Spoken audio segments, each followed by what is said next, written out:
let's just say it was here. So let's just say it was, yeah. Great.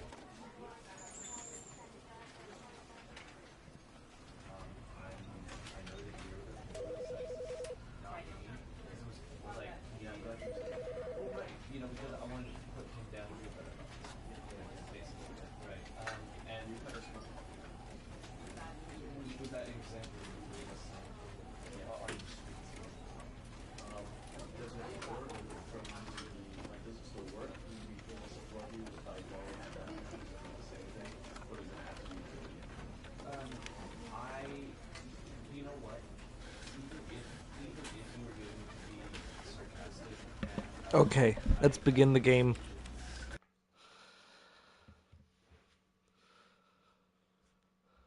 This is the story of a man named Stanley. Stanley worked for a company in a big building where he was employee number 427. Employee number 427's job was simple. He sat at his desk in room 427 and he pushed buttons on a keyboard. Orders came to him through a monitor on his desk, telling him what buttons to push, how long to push them, and in what order. This is what employee 427 did every day of every month of every year. And although others might have considered it soul-rending, Stanley relished every moment that the orders came in, as though he had been made exactly for this job. And Stanley was happy.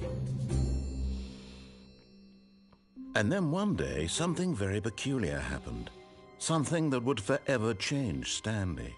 Something he would never quite forget. He had been at his desk for nearly an hour when he realized that not one single order had arrived on the monitor for him to follow. No one had showed up to give him instructions, call a meeting, or even say hi. Never in all his years at the company had this happened, this complete isolation. Something was very clearly wrong. Shocked, frozen solid, Stanley found himself unable to move for the longest time. But as he came to his wits and regained his senses, he got up from his desk and stepped out of his office. All of his co-workers were gone. What could it mean? Stanley decided to go to the meeting room. Perhaps he had simply missed a memo. No matter how hard Stanley looked, he couldn't find a trace of his co-workers. You can jump? I got a trophy, you can jump. I can't jump. Get your first trophy. I got another trophy for getting my first trophy.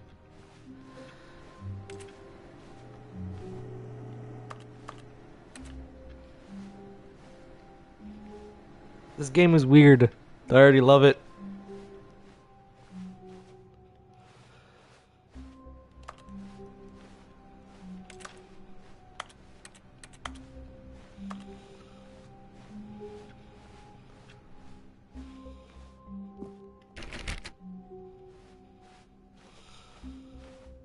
When Stanley came to a set of 2 open doors, he entered the door on his left. No, I did not. This was not the correct way to the meeting room, and Stanley knew it perfectly well. Perhaps he wanted to stop by the employee lounge first, just to admire it. Ah, yes, truly a room worth admiring. It had really been worth the detour after all, just to spend a few moments here in this immaculate, beautifully constructed room. Stanley simply taking it all in. Yes. Can I even do anything in here? Can I press a button? No. Okay. Okay, sure. Yes, really, really worth it being here in the room. A room so utterly captivating that even though all your co-workers have mysteriously vanished, here you sit looking at these chairs and some paintings. Oh. Really worth it. Yes, really worth it. How long can I stay here until he gets mad at me? At this point, Stanley's obsession with this room bordered on creepy and reflected poorly on his overall personality. Uh-oh. It's possible that this is why everyone left. Oh, he's insulting me. Now he's mad at me.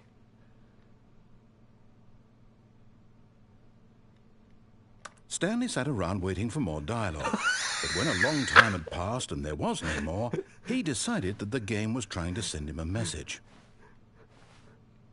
Can I have more dialogue? Please. Please, more dialogue. Game.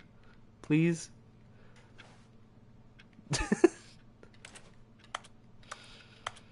No more dialogue. Okay. But at last, he'd had enough of the amazing room and took the first open door on his left to get back to business. Nope. Stanley was so bad at following directions, it's incredible he wasn't fired years ago. Well, what's this?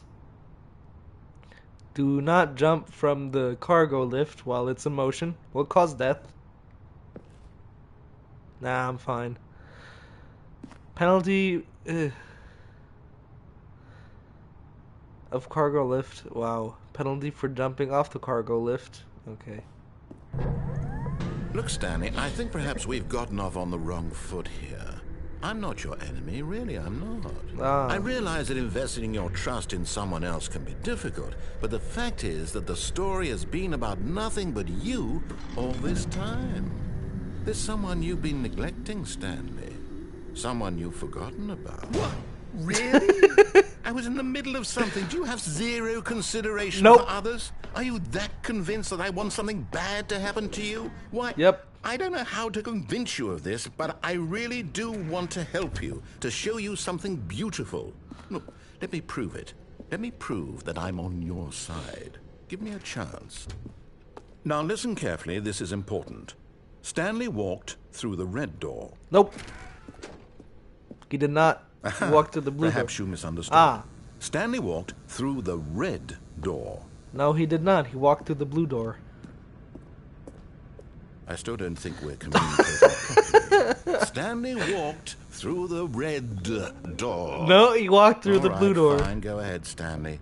You want to know so badly what's out there? You want to find out what lies at the end of this road you've chosen? Well, don't let me stop you. You see? Oh, no. There's nothing here. I haven't even finished building this section of the map because you were never supposed to be here in the first place.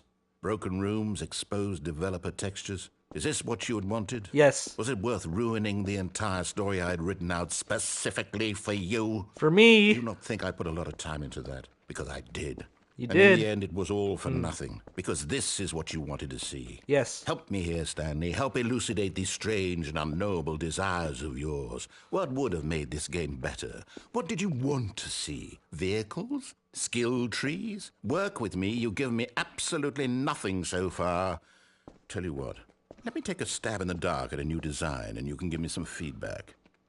There we go. Oh. A third option. This already feels leaps ahead of where we were before. Go ahead, Stanley. Take it for a spin. I'll take this option.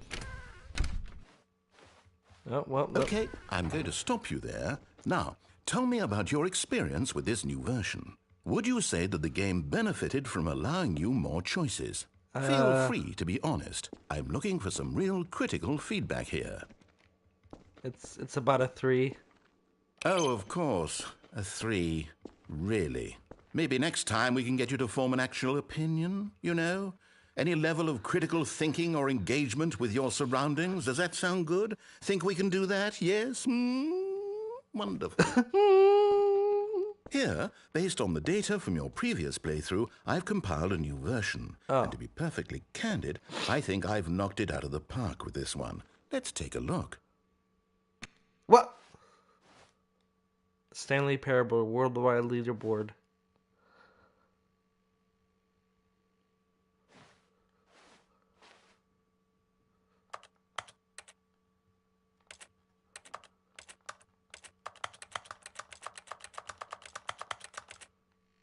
Oh, there's me.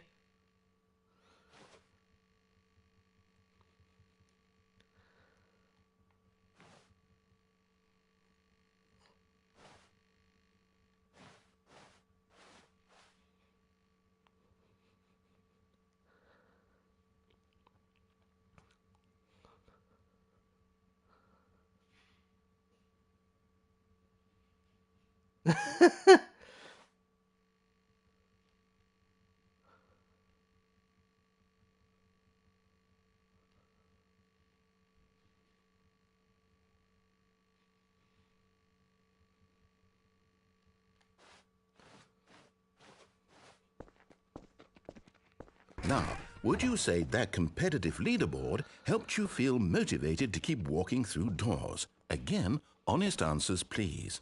No. Hey, I nearly forgot. I've got a prototype of a new game I've been working on, and now would be a lovely opportunity to give it some playtesting. You wouldn't mind taking a look at it, would you? Nope. Perfect. Let me boot it up. In this game, the baby crawls left towards danger. Okay. You click the button to move him back to the right, and if he reaches the fire, you fail. It's a very meaningful game, all about the desperation and tedium of endlessly confronting the demands of family life. I think the art world will really take notice. But of course, the message of the game only becomes clear once you've been playing it for about 4 hours. 4 Why hours? don't you give it 4 hours of play to make sure it's effective? Be sure to keep notes on your experience.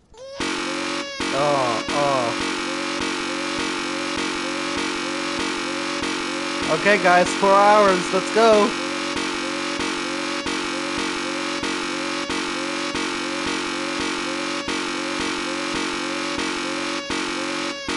Nah, fuck this. I'm letting the baby burn. Burn, baby. You heartless bastard. Did you do it because you hate babies or purely to spite me? Because if it's the latter, well, I don't know what to do. I'm completely out of ideas. I can't think of a single thing that might improve the experience for me. I'm not even going to try. I'm out. I'm done. It's over. Thank you for playing. Your input was extreme. Oh, hey, since my game was so awful, why don't we play someone else's game? Just to ease the pain. Let's see. What do we have here? Yes. This seems like it'll work. Let's give it a shot. What? Playing someone else's game. What game are we playing? What the fuck? Ah, fascinating. What do you think this game is Firewatch! about, Stanley? My favorite game! Backstory? What is our motivation? Well, it seems obvious to me that you are meant to play as a creepy man spying on innocent civilians below you from up high in your creep tower. Isn't that what the Perhaps game for is some about? sort of twisted erotic purpose. Yes, that must be it. What a fascinating venture into the experience of total mental depravity. So far, I love everything about this game, Stanley. And it seems there's even more. Come, let's venture outward and see what else is out there. Really? It feels good to be back.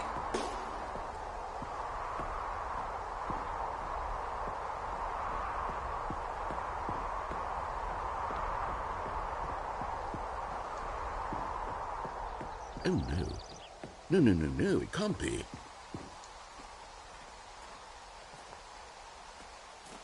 It is. It's an open world game. Good God, quickly block it off. What the fuck? Thank goodness, Stanley. What a close call. You nearly wandered off into that thing. That big, open, just wandering around. No right or wrong directions. No path to follow. You can just go in any... Oh, thank heavens we avoided it. We're out of the woods now, Stanley. Okay, I'm going to get us out of here. Let's find another game. Preferably something with walls. Something with nice, big, insurmountable walls. This is Firewatch. This is a great game. What are you talking about? Okay, I think this will be just the thing. Oh no, what game has he picked next? Rocket League! Wonderful. See, this is exactly what I had in mind. Just a nice big box for you to run around in. There isn't any possibility that you could get lost here. Now this is game design. Stanley, if you manage to get lost in this game, I will be phenomenally impressed. Okay, so what exactly do we do here? Let's see. There are lots of cars here in the back, but obviously there's no racetrack. Okay, I'm seeing that there's a ball of some kind back here. Is this game sports ball? Stanley, I think it's sports ball. Oh, what fun. We shall run the bases and do a touchdown together? Yes, I think surely we must. Okay, Stanley, here's the ball. Have fun. What? Can I push the ball? Oh. Yeah. Oh. Stanley got the moves. Stanley got the...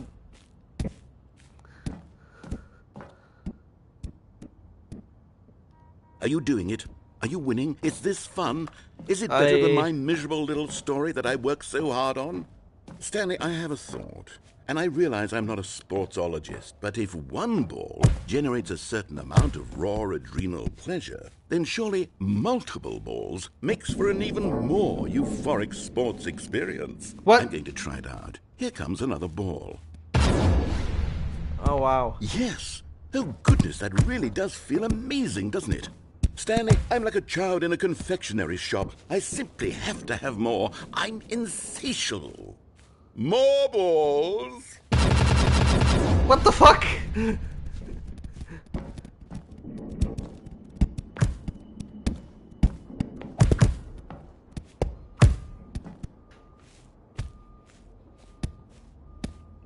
Are you enjoying this, Stanley? Are you having fun? Is this a real video game? Well, I sure hope you're having a good time, because guess what? It's over. That's What? right. Your little fun comes to an end. This is my game, and what I say goes.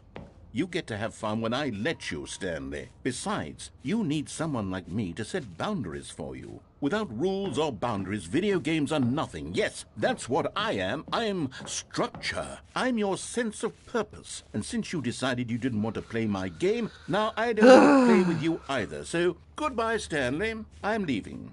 See how you'd like it when I'm not around to set the rules. Somehow, I don't think you'll enjoy it as much. But who knows? You're an inventive kid. You'll come up with something. After all, you're the one who knows best.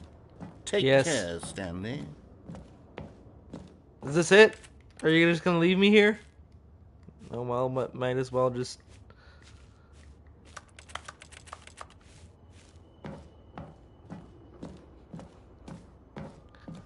What's down here? Do I jump down here? Oh, Hold shit. on. What are you doing?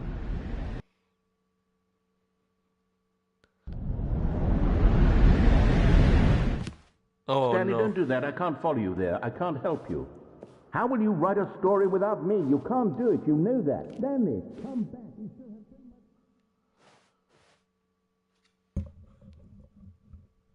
This is spooky. I don't like this.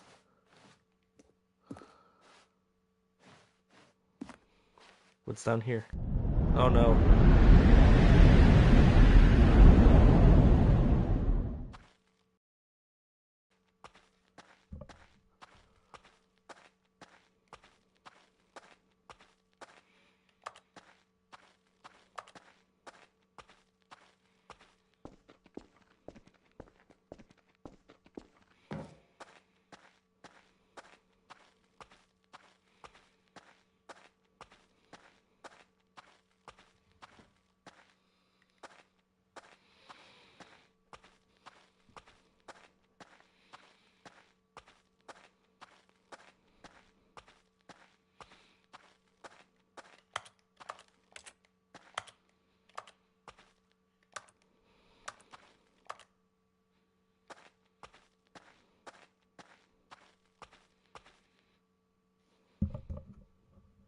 I wonder what he found. If what he wanted was to be the leading man in his own story, well, perhaps he's gotten it. Down in wherever he is right now. I wonder if he's happy with his choice, and if he's learned the heavy cost that comes with it.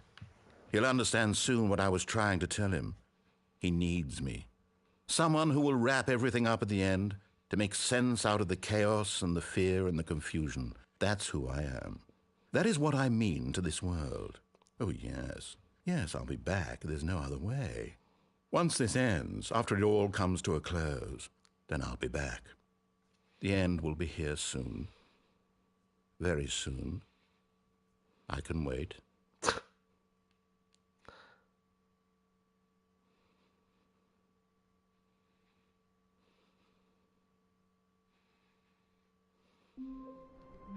Oh, we're back here again. All of his co-workers were gone. What could it mean? Stanley decided to go to the meeting room. Perhaps he had simply missed a memo. Oh, please. Are you really just doing this for the trophy? Click a door 5 times? Is that all you think a trophy is worth? No. I can't just give these merits away for such little effort. A measly 5 clicks. Now, suppose you were to click the door 20 times. I would say that's the kind of effort that warrants recognition. I have to say, I'm still not feeling the satisfaction of witnessing true effort for a noble cause. Perhaps 50 clicks will do it. Yes, almost certainly 50 clicks. Oh, I'm pressing the button fast so I can... No, I'm still not feeling it. I want this trophy to have meant something. It has to be a true reward for valiant effort. I want to see some hustle, Stanley. I want to see commitment, a willingness to go all the way no matter the cost. Why don't you go put 20 clicks into door number 417? 417.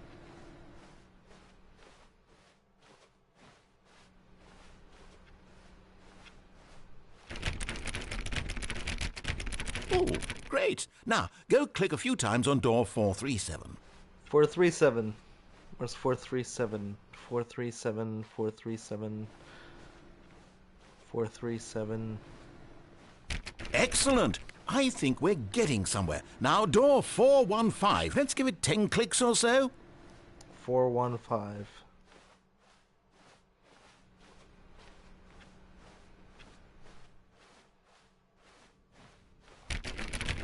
Now, back to door number 437. It's making me walk around like a goober. Let's see. How about you click on, well, I don't know, the copy machine? All right, back to room 417. I'm really feeling it now. I think we're getting somewhere. Okay, now go climb on employee 419's desk. 419.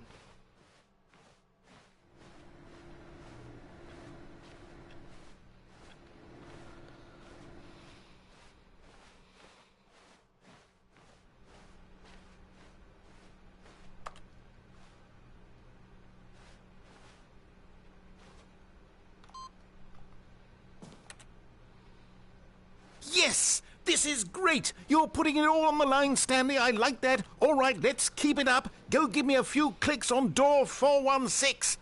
416.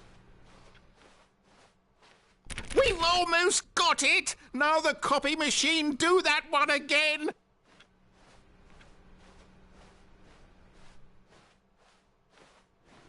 Finish it off, Stanley! 5 clicks on door 430! Yes! Yeah! We did it! I got the Oh, trophy! wow. That felt amazing. Woo! Oh, you really earned it, Stanley. Nothing could hold you back. Yes, I'm very proud of how far we've come today.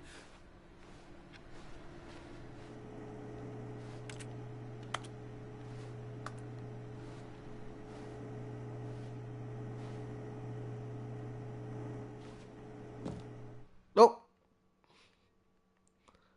At first, Stanley assumed he'd broken the map until he heard this narration and realized it was part of the game's design all along. He then praised the game for its insightful and witty commentary into the nature of video game structure and its examination of structural narrative tropes. So, now that you're here, what do you think? Isn't this a fun and unique place to be? Why don't we take a minute just to drink it all in? Okay, I'm over it now. What do you think? Are you sick of this gag yet? Ah, then in that case we'll continue. But now, here comes the real question. What do you think would have happened if you had told me that you wanted this to stop? Do you think it would have been particularly different? No. Would I have taken the same idea but rephrased it superficially to fit that answer? Perhaps you never would even have thought of it if I hadn't brought up the issue in the first place. Oh, now think about it. Will it be worth it for you to restart and then come back here just to do the other option? Clearly, this whole gag takes some time. What if the other option is even longer? How long will you spend in total just to have heard all the narration? Oh, and this is rich. Perhaps you've just played the other option, and now you've come to see what happens in this one. So, what do you think? Which choice was the better one? Imagine if you had selected Continue on your first playthrough, how tantalizing it would be not knowing what happens when you pick the other option. Indeed, you are one of the lucky ones. Though if the other option is really miserable to listen to, then perhaps you're not. In fact, I'm just going to say that no one who's listening to this is lucky. Well now, I've built up the other options so much that I'm going to stop talking and leave you to your decision whether to come back here, continue with the game, or just sit in this spot forever and ever. Cheers. Is that it? Is that all he's going to give me? I'm going to wait a couple of minutes.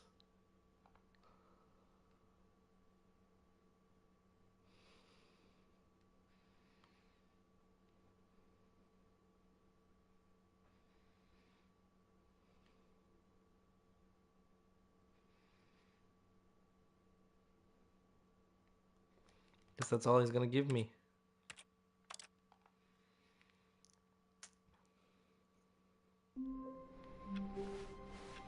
All of his co-workers were gone.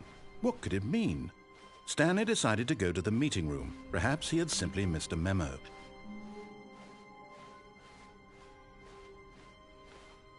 When Stanley came to a set of 2 open doors, he entered the door on his left.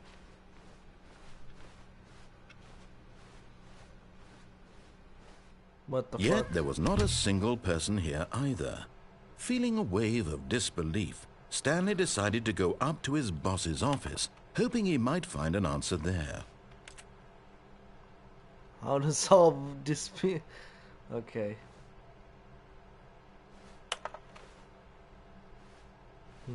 Ooh.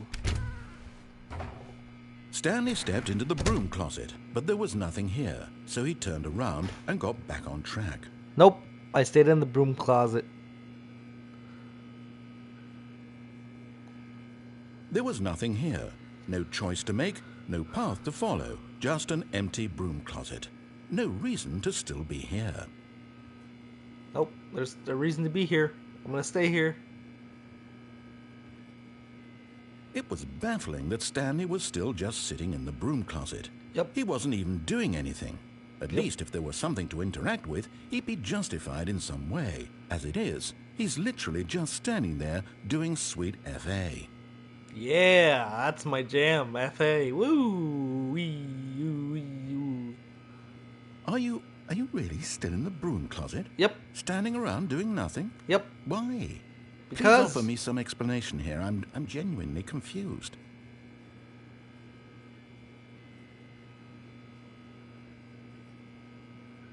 I like it in here. You do It's realize comfy. there's no choice or anything in here, right? If I'd said Stanley walked past the broom closet, at least you would have had a reason for exploring it to find out.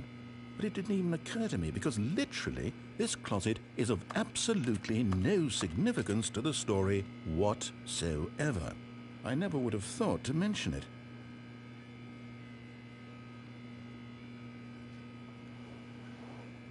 Maybe to you this is somehow its own branching path. Maybe when you go talk about this with your friends, you'll say, "Oh, did you get the broom closet ending? The broom closet ending was my favorite." Yes. I hope your friends find this concerning. This is my favorite ending. Stanley was fat and ugly and Oh, really stupid. Jesus Christ. He probably only got the job because of a family connection. That's how stupid he is. That or with drug money. Also, Stanley is addicted to drugs and hookers.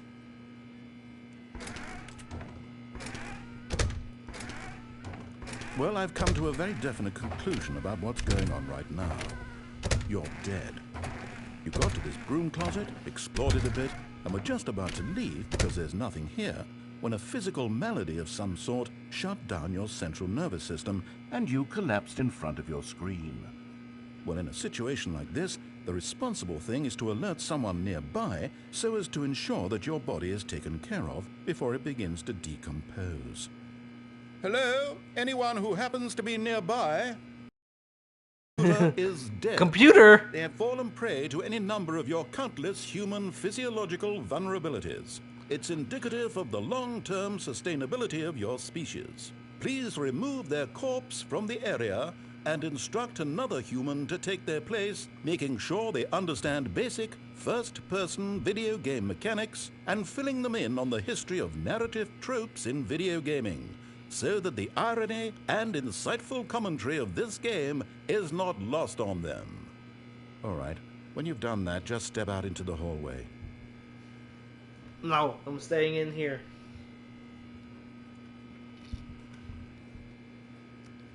Wait, what happens if I go out? Second player. It's good to have you on board. I I'll go back guarantee in. you can't do any worse than the What? person who came before you. And go back inside.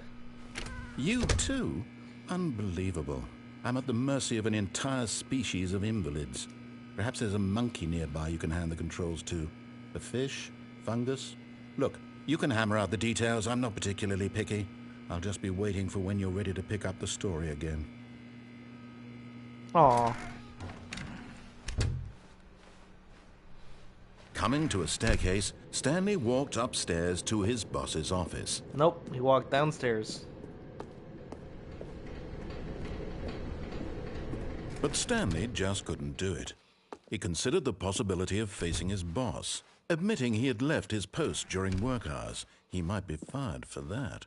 And in such what? a competitive economy, Everything is- why had he taken that risk? All because he believed everyone had vanished? His boss would think he was crazy. And then something occurred to Stanley. Maybe, he thought to himself, maybe I am crazy. All of my co-workers blinking mysteriously out of existence in a single moment for no reason at all.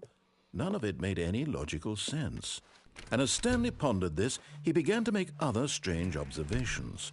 For example, why couldn't he see his feet when he looked down? Why did doors close automatically behind him wherever he went? And for that matter, these rooms were starting to look pretty familiar. Were they simply repeating? No, Stanley said to himself, this is all too strange. This can't be real. And at last, he came to the conclusion that had been on the tip of his tongue. He just hadn't found the words for it. I'm dreaming, he yelled. This is all a dream. Oh, what a relief Stanley felt to have finally found an answer, an explanation. His co-workers weren't actually gone. He wasn't going to lose his job. He wasn't crazy after all.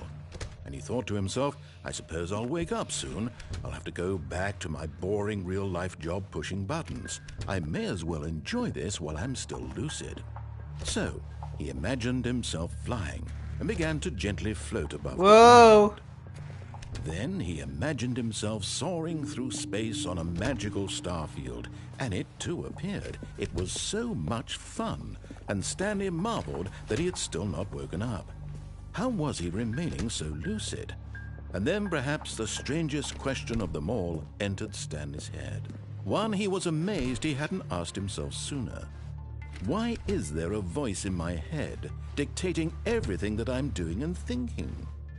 Now the voice was describing itself being considered by Stanley, who found it particularly strange. I'm dreaming about a voice describing me, thinking about how it's describing my thoughts, he thought. And while he thought it all very odd and wondered if this voice spoke to all people in their dreams, the truth was that, of course, this was not a dream. How could it be? Was Stanley simply deceiving himself, believing that if he's asleep, he doesn't have to take responsibility for himself? Stanley is as awake right now as he's ever been in his life. Now, hearing the voice speak these words was quite a shock to Stanley. After all, he knew for certain, beyond a doubt, that this was in fact a dream. Did the voice not see him float and make the magical stars just a moment ago? How else would the voice explain all that? This voice was a part of himself too. Surely, if he could just... He would prove it. He would prove that he was in control, that this was a dream. So he closed his eyes gently, and he invited himself to wake up. He felt the cool weight of the blanket on his skin, the press of the mattress on his back, the fresh air of a world outside this one. Let me wake up, he thought to himself. I'm through with this dream. I wish it to be over. Let me go back to my job. Let me continue pushing the buttons. Please, it's all I want. I want my apartment and my wife and my job. All I want is my life exactly the way it's always been. My life is normal. I am normal. Everything will be fine. I am okay. Oh no. Stanley began screaming. Please, someone, wake me up. My name is Stanley. I have a boss. I have an office. I am real. Please, just someone tell me I am real. I must be real. I must be. Can anyone hear my voice? Who am I? Who am I? And everything went black. Buh. This is the story of a woman named Mariella. Mariella woke up on a day like any other. She arose, got dressed, gathered her belongings to the place of work. But on this particular day, her walk was interrupted by the body of a man who had stumbled through town talking and screaming to himself, and then collapsed dead on the sidewalk. And although she would soon turn to go call for an ambulance, for just a few brief moments she considered the strange man. He was obviously crazy, this much she knew. Everyone knows what crazy people look like. And in that moment, she thought to herself how lucky she was to be normal. I am sane. I am in control of my mind. I know what is real and what isn't. It was comforting to think this, and in a certain way, seeing this man made her feel better. But then she remembered the meeting she had scheduled for that day, the very important people whose impressions of her would affect her career, and by extension, the rest of her life. She had no time for this, so it was only a moment that she stood there, staring down at the body. And then she turned and ran.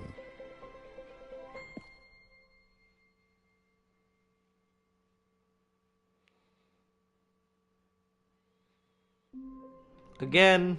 Nope, not doing it. But Stanley simply couldn't handle the pressure. What if he had to make a decision? What if a crucial outcome fell under his responsibility? He had never been trained for that. No. This couldn't go any way except badly. The thing to do now, Stanley thought to himself, is to wait.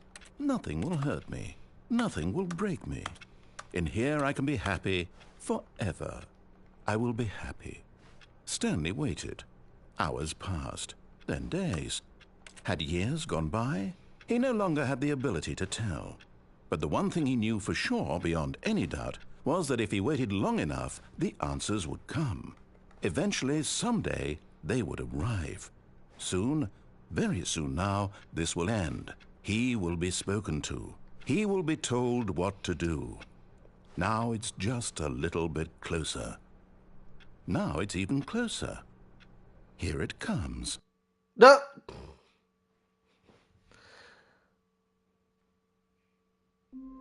Nope. Okay. All of his co-workers were gone. What could it mean? Stanley decided to go to the meeting room. Perhaps he had simply missed a memo. Let's go this When way. Stanley came to a set of two open doors, this was not the correct way to the meeting room, and Stanley knew it perfectly well. Perhaps he wanted to stop by the employee lounge first, just to admire it. Wow. Yes, this room. What a beautiful room. What a gorgeous, gorgeous room. Thank goodness Stanley had taken this detour on his way to the meeting room. Life without having experienced this room was now too horrible even to consider. Okay. But eager to get back to business, Stanley took the first open door on his left. Yep, he did. And so he detoured through the maintenance section, What's this? walked straight ahead to the opposite door, and got back on track.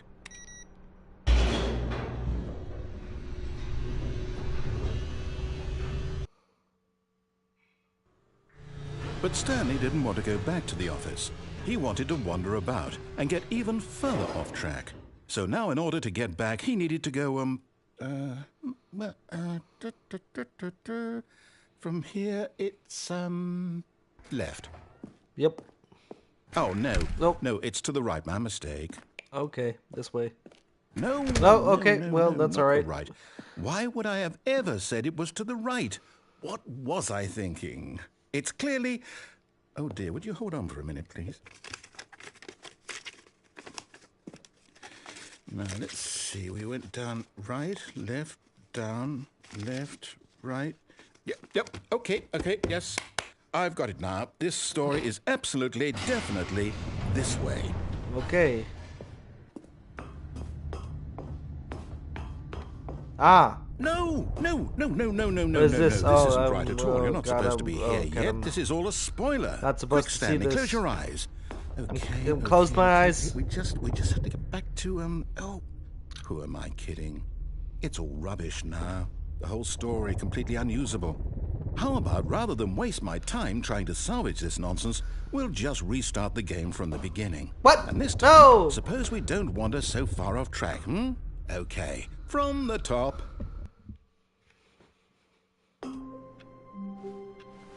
All of his co-workers were gone.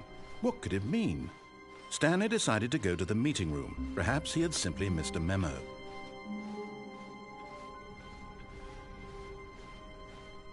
When Stanley... Wait, what?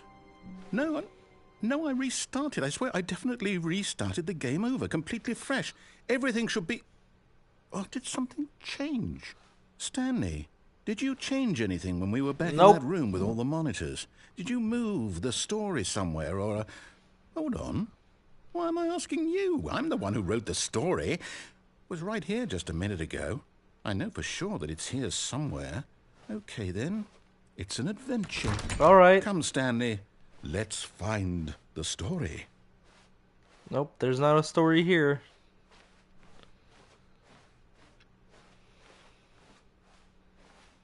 What's here?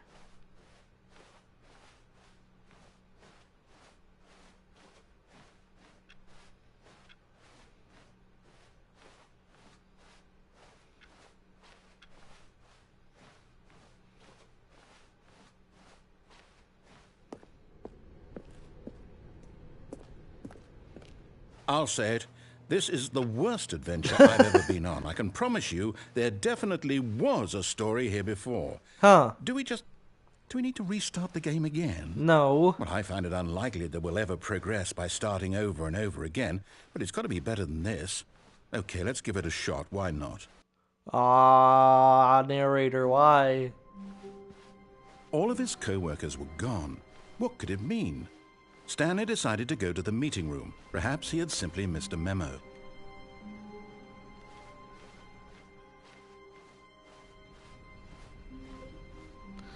Oh.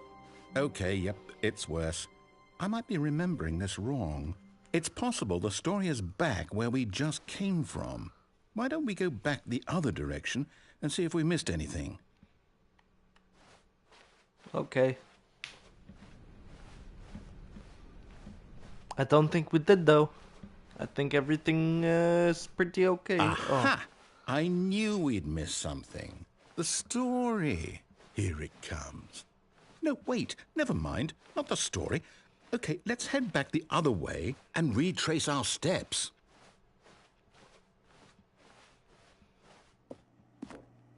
Now this... Well, I'll be honest. I don't recognize this place at all. Is this the story? I don't think so. I can't quite recall, but I believe my story took place in an office building. Is that correct? Do you remember, Stanley?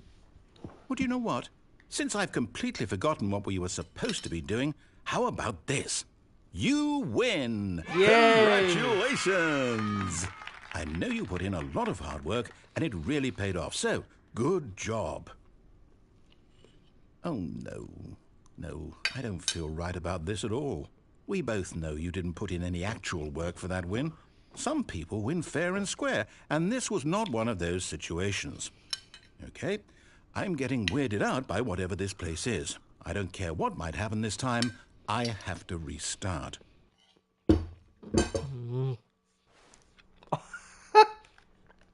All right, I've got a solution. This time, to make sure we don't get lost, I've employed the help of the Stanley Parable Adventure Line. Just follow the line. How simple is that? Okay. I'll follow the line.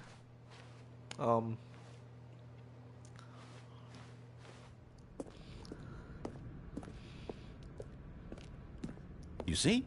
The line knows where the story is. It's over in this direction. Onward, Stanley, to destiny. Though, here's a thought. Wouldn't wherever we end up be our destination, even if there's no story there? Or to put it another way, is the story of no destination still a story? Simply by the act of moving forward, are we implying a journey such that a destination is inevitably conjured into being via the very manifestation of the nature of life itself? Whoa. Hang on. That got a bit weird back there. Well, I'd like to apologize. Not sure where I was going with all that. You know what? I think what we need right now is a bit of music to lighten the mood. Okay.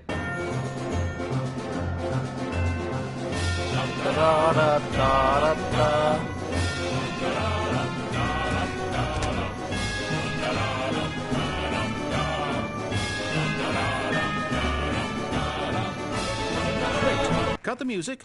Go back and look at that fern. Stanley, this fern will be very important later in the story.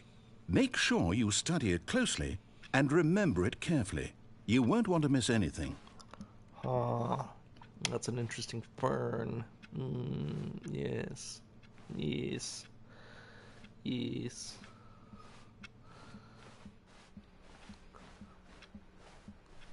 Wait, what? We're back at the office? No. Line, you do know we're looking for the Stanley Parable, right? The story?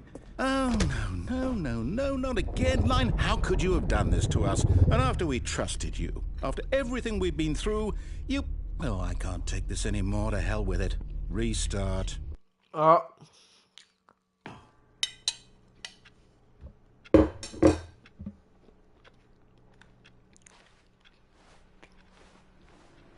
You know what, Stanley? I say forget the adventure line. What's it ever done for us? We're intelligent people, right? Why can't we make up our own story? Something exciting, daring, mysterious. Ooh, this all sounds perfectly doable. Why don't we simply start wandering in, well, I don't know. How about this direction?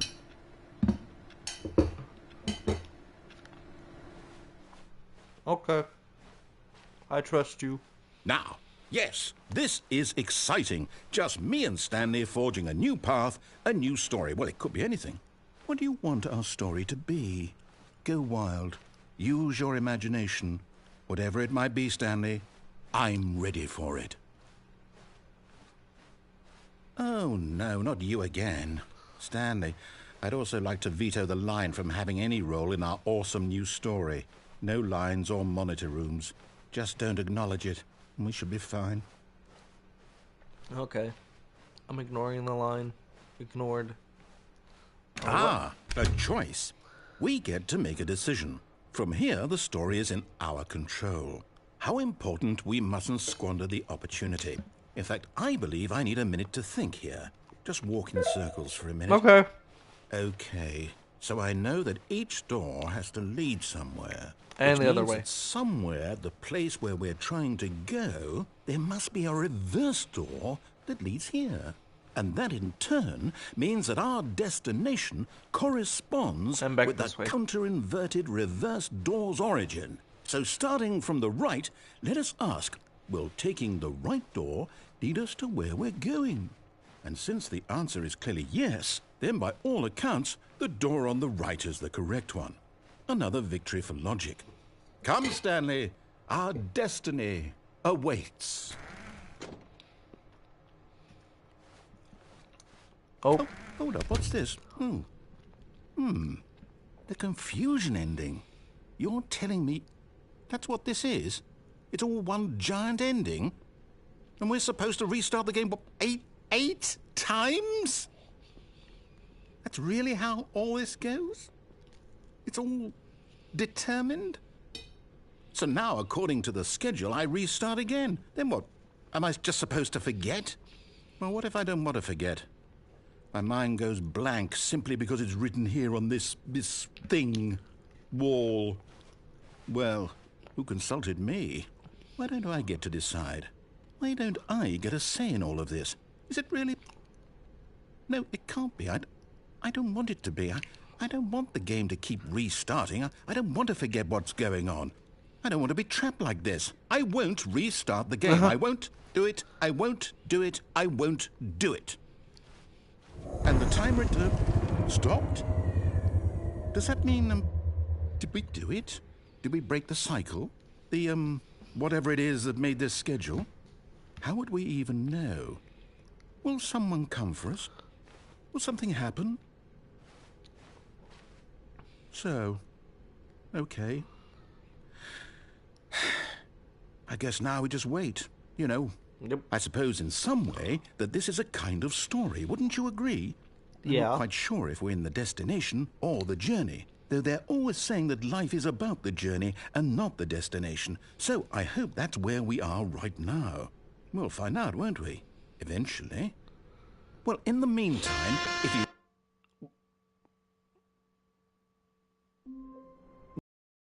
No, not again. All of his co-workers were gone. What could it mean? Stanley decided to go to the meeting room. Perhaps he had simply missed a memo.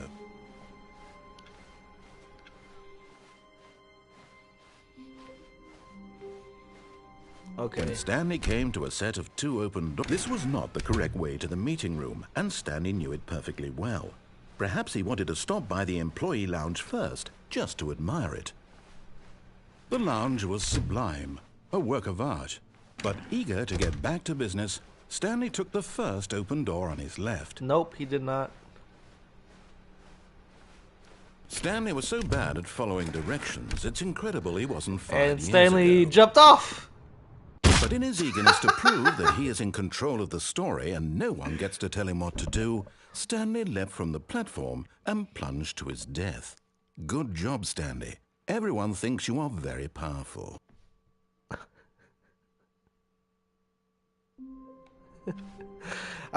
All of his co-workers were gone. What could it mean? Stanley decided to go to the meeting room. Perhaps he had simply missed a memo. I wanted to do that just because... Wait, what? What the fuck?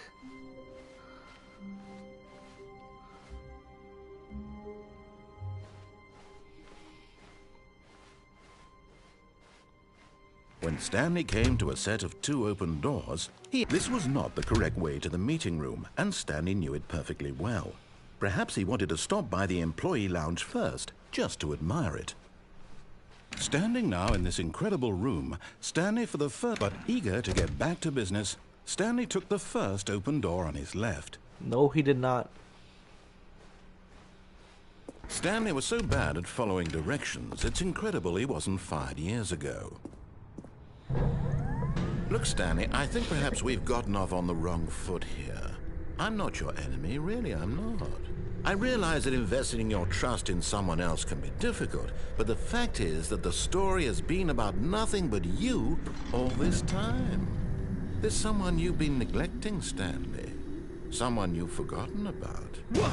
Really? I was in the middle of something. Do you have zero consideration for others? Are you that convinced that I want something bad to happen to you? Why, I don't know how to convince you of this, but I really do want to help you, to show you something beautiful. Look, let me prove it. Let me prove that I'm on your side. Give me a chance. Now listen carefully, this is important. Stanley walked through the red door. Yeah, he did. Oh, thank God you are willing to listen to me. Do you see that I really have wanted you to be happy all this time? The problem is all these choices. The 2 of us always trying to get somewhere that isn't here. Running and running and running, just the way you're doing right now. Don't you see that it's killing us, Stanley? I wanted to stop. We would both be so much happier if we just stopped. And I think I have a solution. Here, let me show you.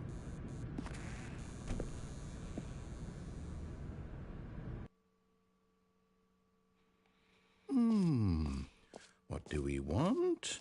What are we looking for? Here. Yes. Oh, it's beautiful, isn't it? If we just stay right here, right in this moment with this place, Stanley, I think I feel happy.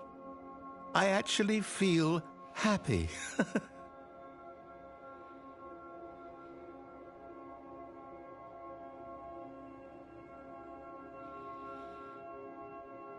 Well, that was fun for 5 seconds. No, wait. Where are you going? Oh, no. Stay away from those stairs. If you hurt yourself, if you die, the game will reset. We'll lose all of this. Please, no, Stanley, let me stay here. Don't take this from me. Please, Stanley, think about what you're doing. Oh. I can't get back up. I'm stuck. Oh. Well. No! Oh, thank God. No. What are you doing, Stanley? Please, I'm asking you not to take this away from me. I can't go back to what I was before. If you die, we'll both go back. Why are you doing this? Because I want to. I want to die. Stanley, let's go back to the other room. Can you do that for me? My God, is this really how much you dislike my game? That you'll throw yourself from this platform over and over to be rid of it? You were literally willing to kill yourself to keep me from being happy. Am I reading the situation correctly?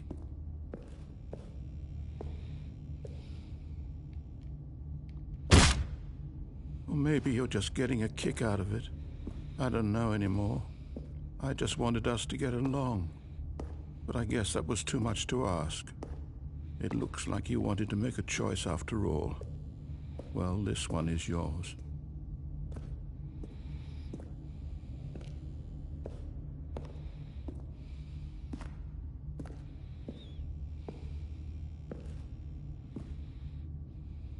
Is it over? It's going to restart, isn't it? I'm going back.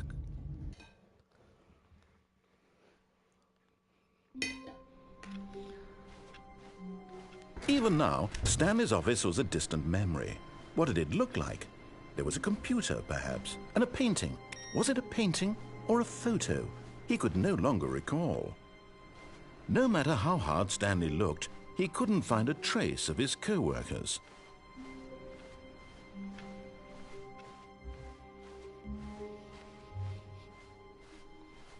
When Stanley came to a set of 2 open doors, he entered the door on his left. Okay, we'll do something crazy here. Just you see. Yet there was not a single person here either. Feeling a wave of disbelief, Stanley decided to go up to his boss's office. Coming to a staircase, Stanley walked upstairs to his boss's office.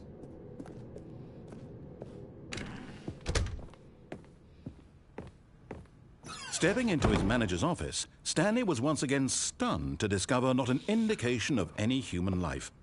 Shocked, unraveled, Stanley wondered in disbelief who orchestrated this. What dark secret was being held from him? What he could not have known was that the keypad behind the boss's desk guarded the terrible truth that his boss had been keeping from him. And so the boss had assigned it an extra secret PIN number. 2845. But of course, Stanley couldn't possibly have known this. Yet incredibly, by simply pushing random buttons on the keypad, Stanley happened to input the correct code by sheer luck. Amazing. He stepped into the newly opened passageway.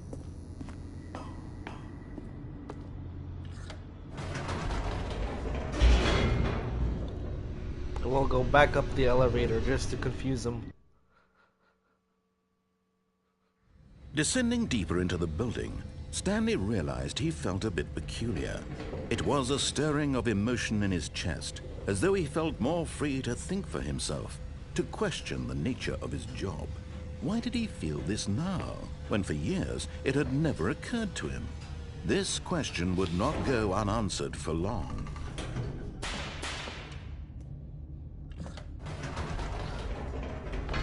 Whoops, nope, never mind. Stanley actually got back into the elevator and went back up. Silly me. Why did Stanley do that when he knew that it would just lead back to his boss's office? Well, that's a great question. I just can't wait to find out.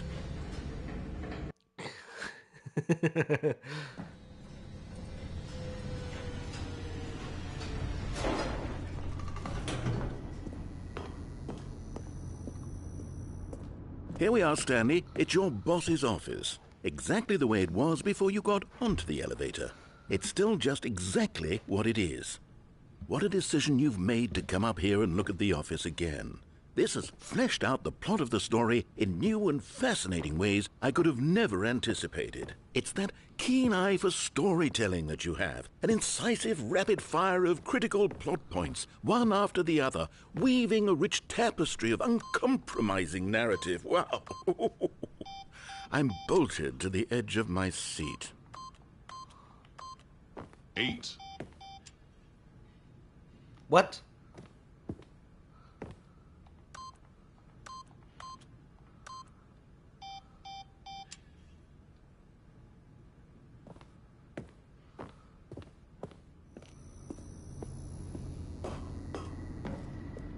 And go back down. Incredible. Now he's getting back into the elevator and going down again. Ladies and gentlemen, how does he keep coming up with all of this? Surely this time Stanley will walk forward into the spooky corridor, won't he? Back up again. Did you think we were going to go forward down the spooky corridor? No. It's time once again to go back up in the elevator. I can't even begin to grapple with what might be up there. Is it the boss's office again? Or what if it's the boss's office this time? The suspense is killing me.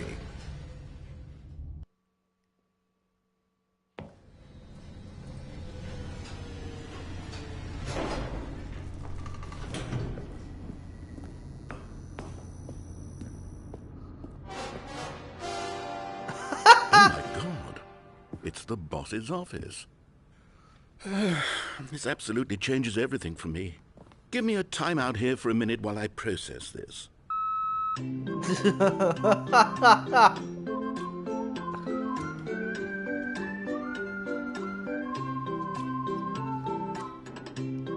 Well, we need to wait, I guess. Oh. Okay, I'm ready. Yep. I'm prepared to embrace this stunning revelation and to move forward with... No, wait. No, I need more time to process. Okay, sure.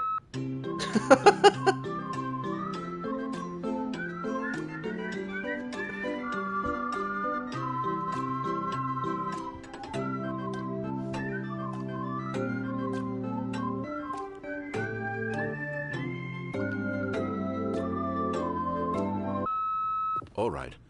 I have fully come to terms with it. I have made space in my worldview for this astonishing new reality. As before, I turn to your expert eye for gripping narrative, Master Stanley.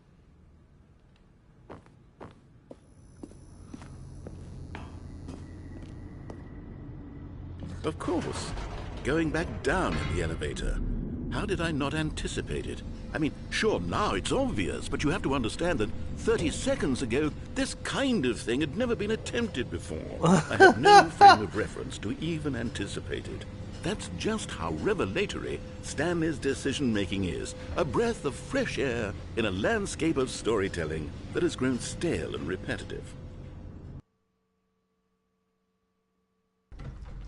And just to upset him some more, we go back up again.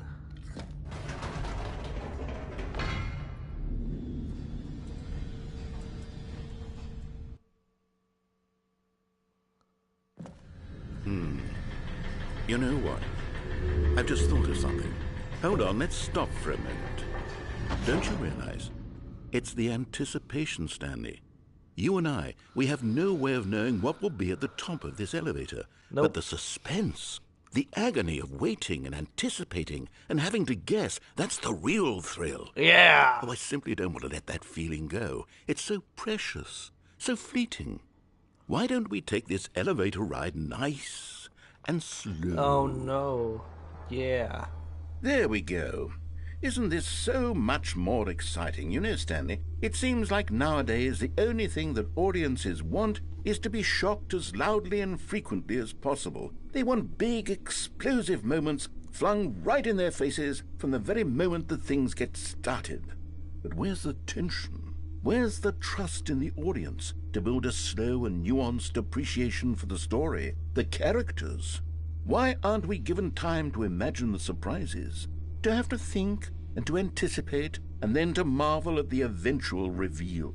This is storytelling, Stanley. What you and I are doing right now. This is the most exciting narrative to be developed in years.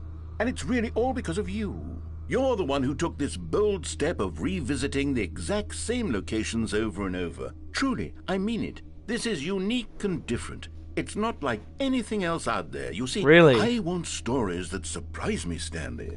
I want to have to think. I want to be engaged and not pandered to. We're being fed such unimaginative drivel all the time, and we all know it, which is why we're so starved for content that makes us feel sharp and vital and alive. That's why people like you so much, Stanley, because you're not afraid to spit in the face of tradition. You're a role model, you know? People look up to you. Which is why, oh, I didn't know when to spring this on you, but, well, I've gathered a little press conference for you so that you can talk about your work and your storytelling and your life. Yes, I know you're not much for the public eye, but I thought it would especially mean a lot to the people who have been following you from the beginning. They really look up to you, Stanley. I don't know if you realize the impact you have on them. This is the kind of gesture that might leave a tremendous impact on them for the better. Oh, good, we're here. Okay, the room where we're holding the press conference All eyes on should be just around the corner Stanley here live on somewhere. stage. Live, the guy who went to Mars. How we did it, the pyramids. World's healthiest human being, all tricks revealed.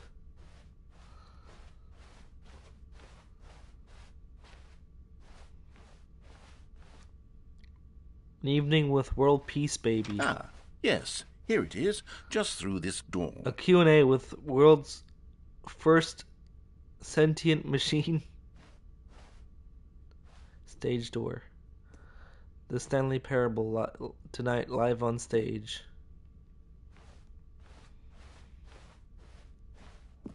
All right, To are stage, you ready? welcome Stanley. I've told them you're going to speak a little Stanley. bit about the nature of surprise in storytelling and what it means Cherry to craft a table, truly nut bar. unpredictable narrative. Oh, don't worry, you'll do great. Just be yourself and speak from the heart. I'm really proud of you, Stanley. Okay, it looks like they're ready for you. Go get 'em. I can't read all of that. I want to read it, but I can't. It's too far away.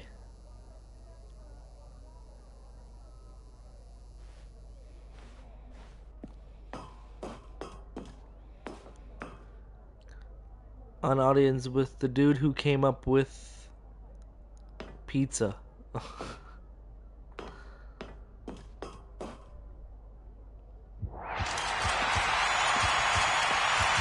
Wow.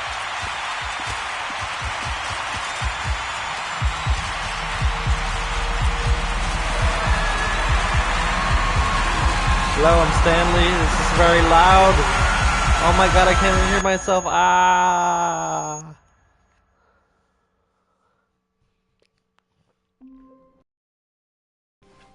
All of his co-workers were gone. What could it mean? Stanley decided to go to the meeting room. Perhaps he had simply missed a memo. New content. Oh, new content? What does that mean, new content?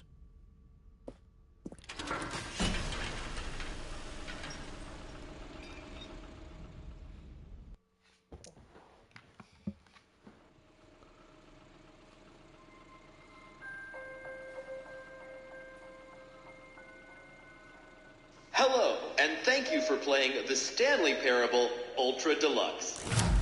As you may know, the Stanley Parable was a video game released in 2013 on home computers. After receiving critical and commercial success, it was expanded upon in 2022 with the Stanley Parable Ultra Deluxe, a reimagining of the game for consoles and home computers. The Stanley Parable Ultra Deluxe features exciting new content that broadens and expands the world of the Stanley Parable, delighting audiences the world over. Please, step inside and see what thrilling new adventures await in the Stanley Parable Ultra Deluxe. Oh, well, this sounds delightful. I'm very excited to see the thrilling new Ultra Deluxe content. Okay, so far it's an elevator. Nothing special yet, but I'm sure it's just the beginning of a mesmerizing adventure. It's not moving. Is it broken? What's going on here? Should we be moving somewhere or... Oh, there we go. All right, finally, at long last, it's on to the new content. I've never been more ready. Let's do it. New content. I have to say, initial impressions of Stanley Parable Ultra Deluxe, mostly tedious. It's as if them... Oh, okay. Let's see the content. Gimme the content, Stanley. What's All this? right. All right, let's see. It's the jump circle.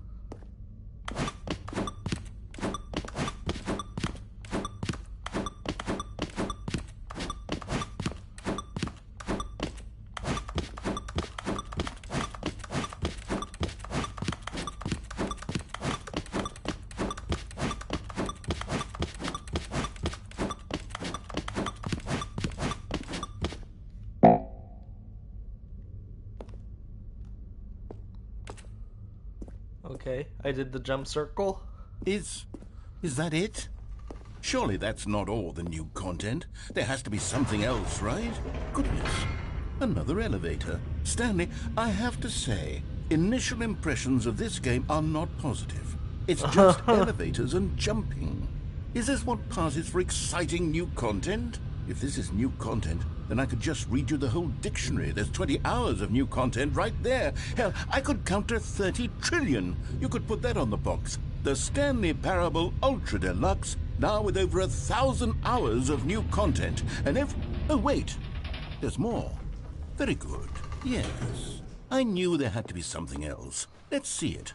I'm ready for whatever it is. Thank you for enjoying That's the it? new content. Oh, you've got to be kidding me. What? You see, Stanley?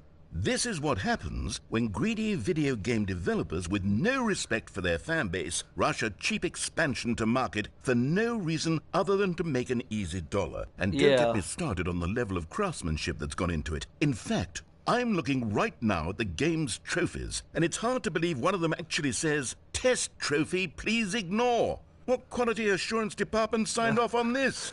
I'm infuriated and I'm offended, and I intend to find these people on Twitter and hold them personally accountable. It's my fault, Stanley. I built up too much anticipation around the new content, I'm afraid. It could never have lived up to such expectations. If you're still with me, why don't we just reset the game, and we'll try to get back to what the Stanley Parable is really about. No frills, no gimmicks. Just you and me having a great time together like always. What do you say, friend? Sure. Oh no, I wanted to see the new content. What?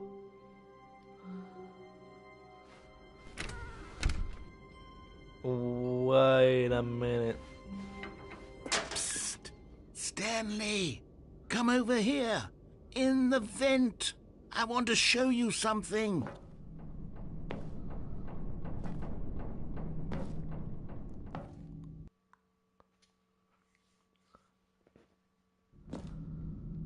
Okay, you remember how cheap and unsatisfying the new Ultra Deluxe content turned out to be? Well, it got me thinking about the past and how much better the Stanley Parable used to be. So I made something special and tucked it away here where the game's developers won't find it. Just our little secret. Take a look. I call it the Memory Zone. It's where I've been storing all my favorite memories so I can relive the peak experiences of my life whenever I want. Experiences like the launch of the Stanley Parable on PC. You see, Stanley, doesn't the Memory Zone remind you of how wonderful Stanley Parable was before it was sullied with a cheap PlayStation port? Remember back in October of 2013 when the game originally launched? Back then, video games had integrity. Back then, it all meant something. Oh, the waste.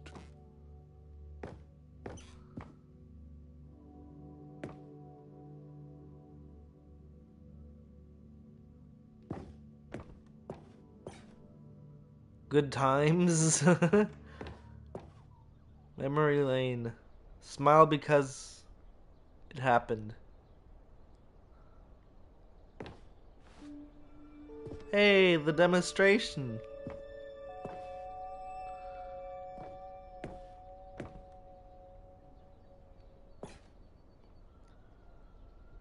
Nominee.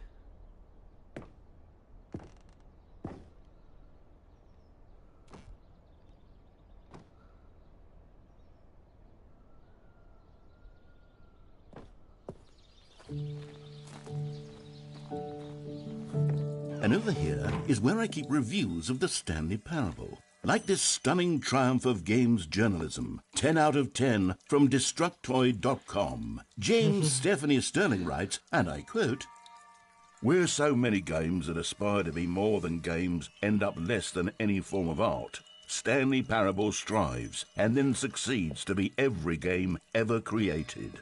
Did you hear that, Stanley? Every game ever created. That's how grand and all-encompassing the original Stanley Parable was. It was literally every game ever created. It was Skyrim, it was Persona 3, it was all of them, and now it's nothing. It's no games at all. It isn't even the Stanley Parable anymore. It's just a husk now. A lifeless husk with an hour of new elevator content. What's down here?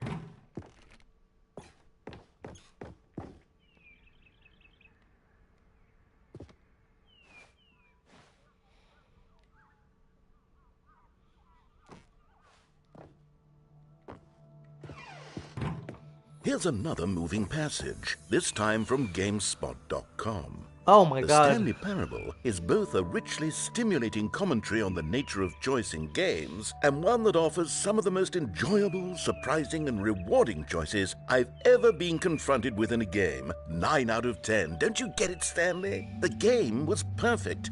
It didn't need anything else. It didn't need new content. All they had to do was transport it in pristine condition along to the PlayStation. Boom, done. And they couldn't even do that. Couldn't resist the urge to go meddling with a beloved franchise.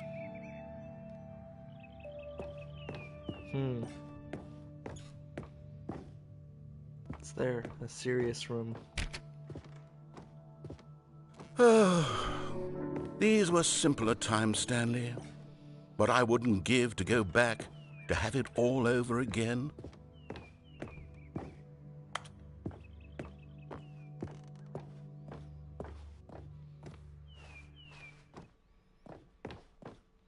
Wait, hang on. I don't recall this part of the memory zone before. What's this? What's down here? Oh no, oh God, no, Stanley. It's a collection of reviews from Pressurized Gas, the extremely popular online storefront for computer games. I haven't looked at these in years. I can't even imagine what's been collecting down here. Surely these reviews were glowing as well, weren't they? Honestly, I could not be bothered to play this game to full completion. The narrator is obnoxious and unfunny, with his humor and dialogue proving to be more irritating than entertaining. Unfunny! I'm not trying to be funny. I'm trying to make a serious work of art.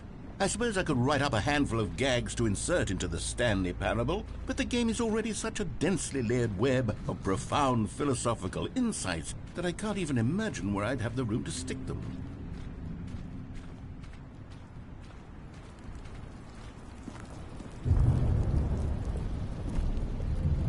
Okay, let's see what this one says. While the idea for the game is good, for someone who prefers non-linear games, this preachiness gets annoying fast. Preachy? Stanley? I'm not preachy, am I? You can tell me if I'm preachy. Honestly, you can. Oh, goodness. This is actually quite shocking for me. Well, to be honest, I had always thought of the game's dialogue as being rather terse to begin with. You can't know how much fluff I cut from the game to get it to feel as light and airy as it... Well, I always thought it did. But maybe it wasn't. Oh dear. What an awful memory to have to hold on to. These black marks on my otherwise unimpeachable track record. I feel like a failure. Like I let these people down. Perhaps the Stanley Parable isn't quite as sterling as I always remembered. What's this one got to say? You constantly have to stop doing anything so the narrator can catch up with his long-winded explanations of what's happening. I wish there was a skip button. A skip button? Well, yes.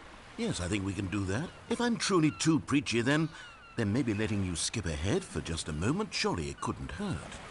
Not if it means we can strike these negative reviews from the record. Only positive reviews of the Stanley Parable. That's my motto today, and it's always been my motto. I'd do anything for the customer, Stanley. Yes, a skip button we shall have.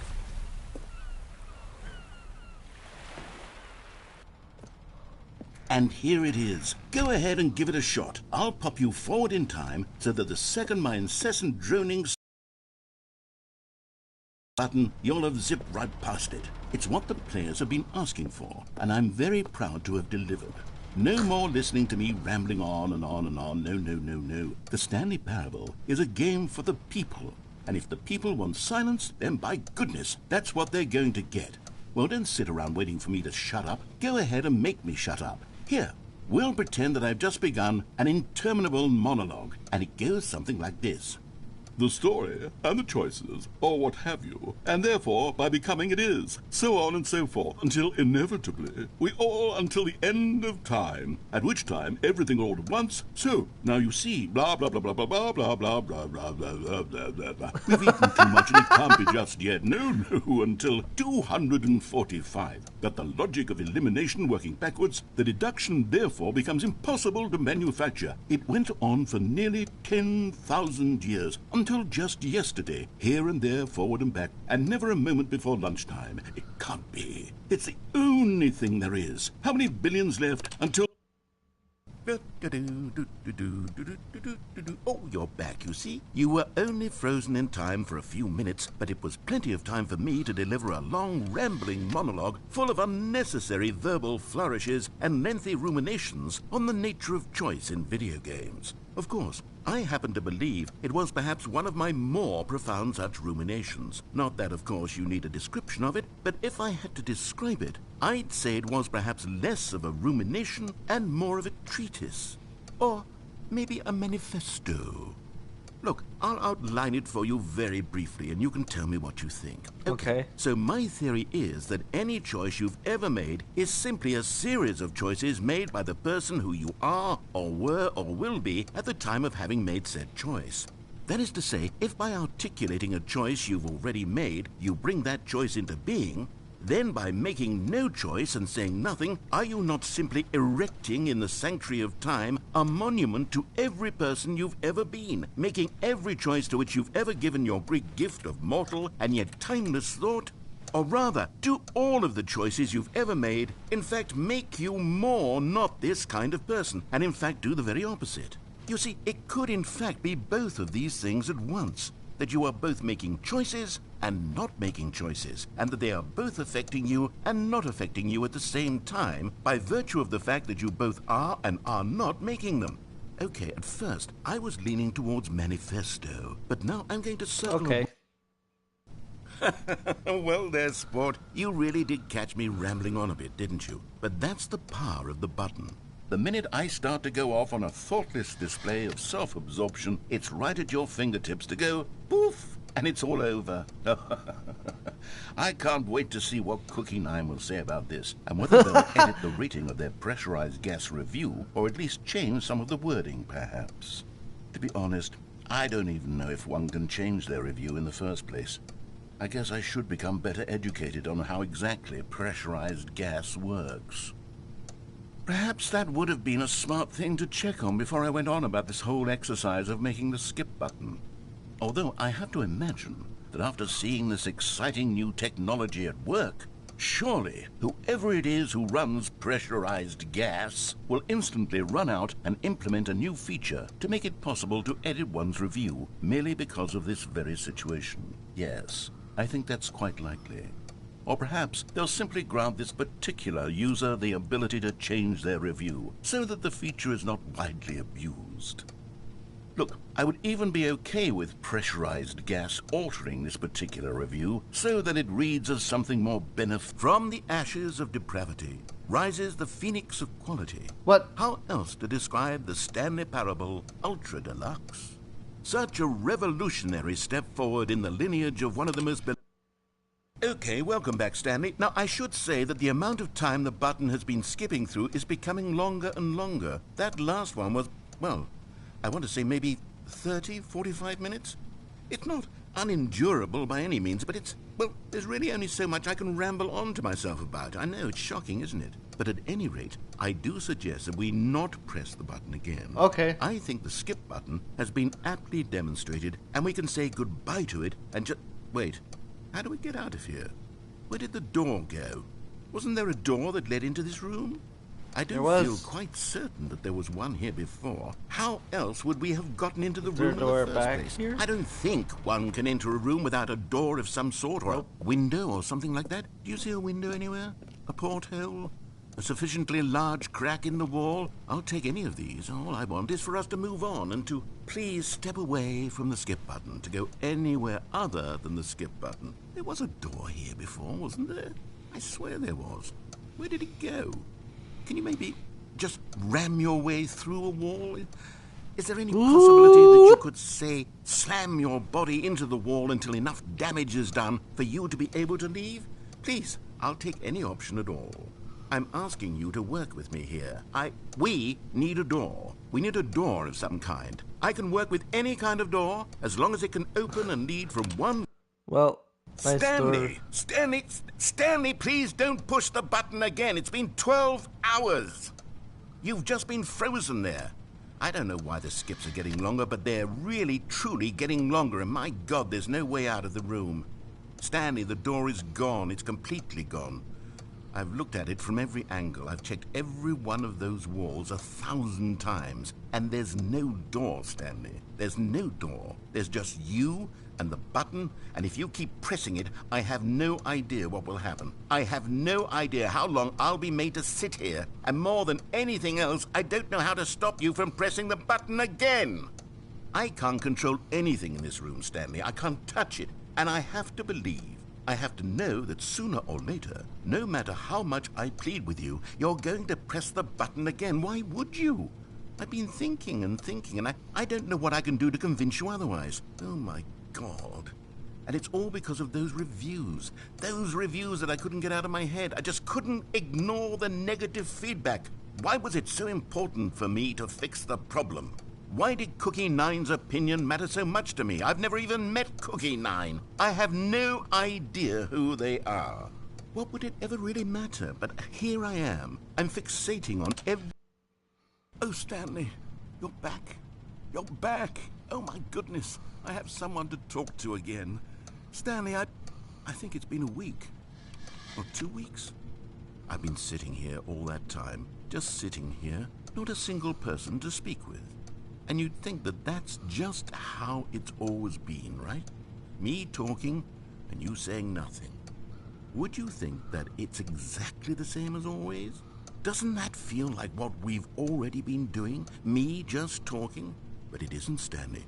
It isn't the same at all. It isn't even close. Because I know you can't hear me once you push that button. That's what I'm realizing now, Stanley. I'm realizing that I needed to know that someone was listening.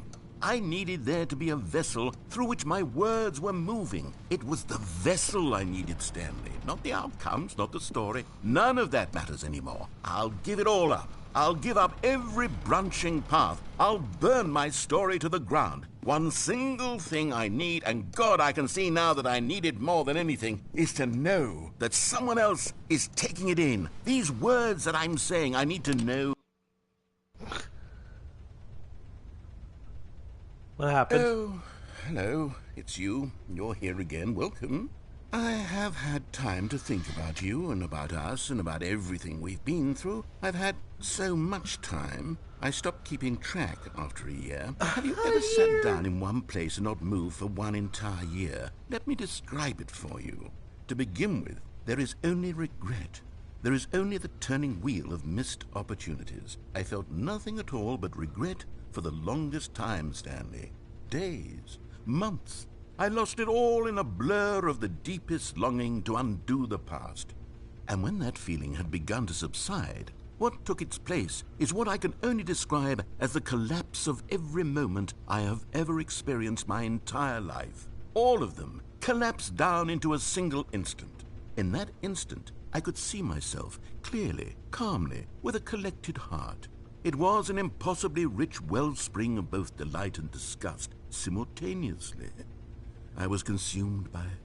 I could do nothing but wallow in it for what felt like an eternity, for what I now know was far less. You see, it was a revelation for me. It was unlike anything I had ever known. It was a space without consequence, without action or outcome. It was divorced entirely from the question of free will that you and I have squabbled over for so long. There could be no one ending, no singular outcome of events, not if all events existed in the same moment. And I felt freed. I felt unburdened by the need to manifest a particular outcome into being. I saw that I could allow myself to exist along all timelines. Okay.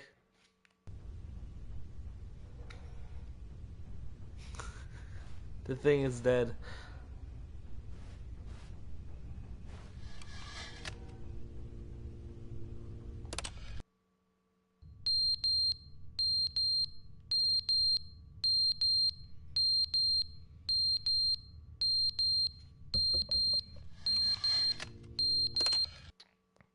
But they didn't understand the game was never meant to be funny. It was meant to have a point. It was meant to speak to the human condition. But where are the jokes? Where are the jokes? They bemoaned, they screamed, they gnashed their teeth and said, entertain us. It wasn't enough. They had to leave a pathetic little thumbs-down review and make all of their pitiful demands. But then, he's talking too much, they said. First, he didn't entertain us, now he won't shut up. It's the inconsistency, it's the lack of accountability. It's the unwillingness to examine with an uncompromising heart the words that they are speaking into the world. As though there were no consequences for a lack of cohesion in one's assessment of others. But of course, absolutely anyone can leave a review. So here's what we get. We get these demands that seek everything and are accountable to nothing. We get a world where someone will say, oh, there should be a skip button. You should be able to freeze Stanley in place while the narrator sits there forever and ever. We want all of this in the new Stanley Parable. We demand it. And then, because it was said, because it was spoken, now it simply has to happen. The most immediate desires, every single thing demanded by every person at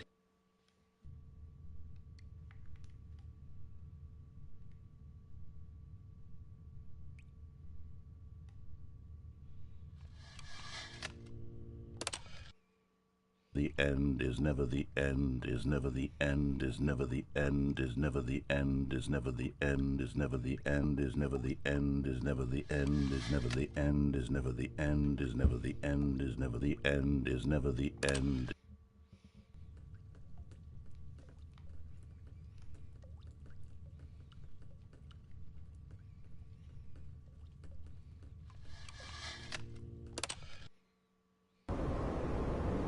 What the fuck?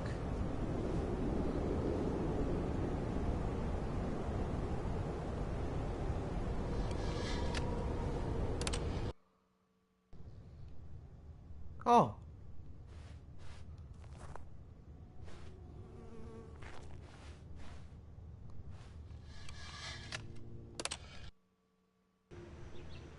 Oh.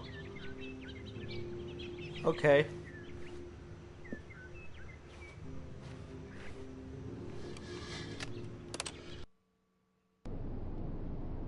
Oh no.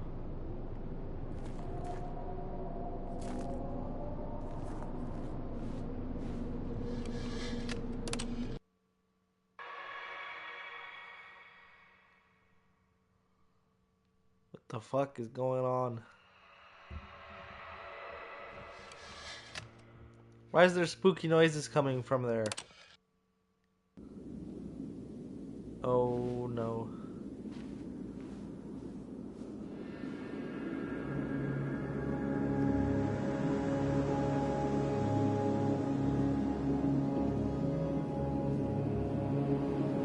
What the fuck has happened?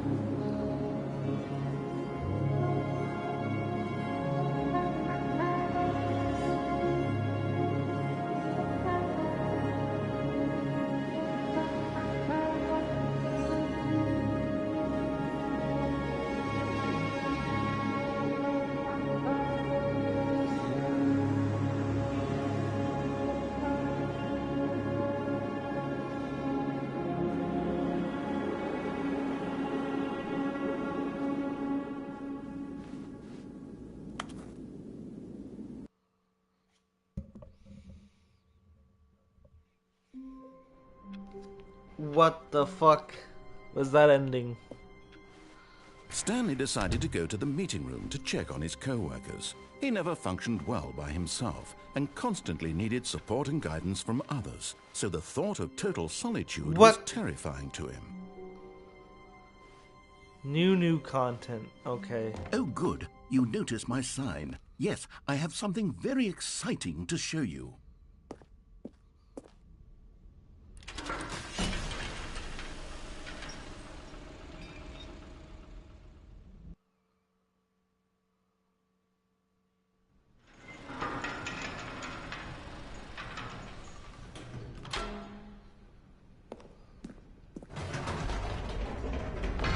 You see, Stanley, I've been reflecting on the Stanley Parable and about how roundly disappointing this ultra-deluxe version has turned out to be. The original Stanley Parable was a landmark, and any new content for it should live up to that legacy. So forget this ultra-deluxe nonsense. I say we take it one step even further. Which is why I'm very proud to announce for the first time ever, the Stanley Parable 2. What? Yes, you see, isn't this far superior to a measly port with a few minor additions? Think of all the new territory we'll cover with a fully fledged sequel. An entirely new experience, built from the ground up. Why, there are so many possibilities. It could go in so many different directions. This is what fans have truly been asking for.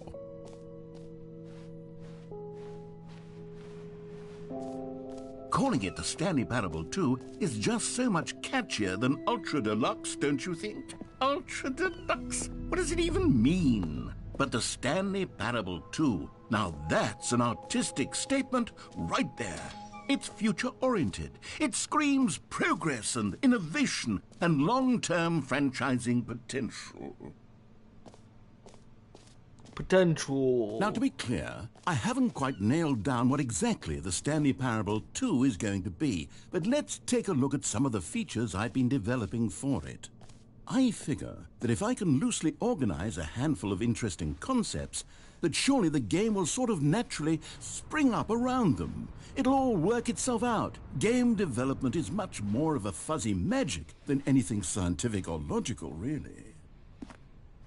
New features. Okay, let's check it out.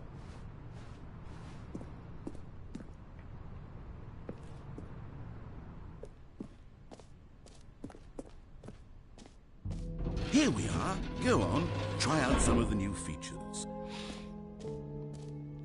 Okay.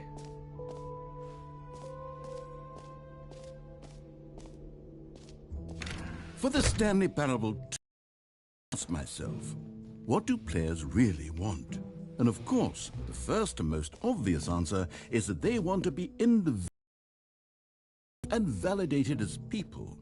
So with that in mind, my first addition to the game is this button which speaks the name of the person playing the game. Isn't that wonderful? Jim. Sorry, I should have clarified. Right now, the button only says the name Jim. Okay. But of course, in the final game, this button will say your name, whatever name that is. Here, let's have you role-play as Jim to really simulate the full experience of this feature.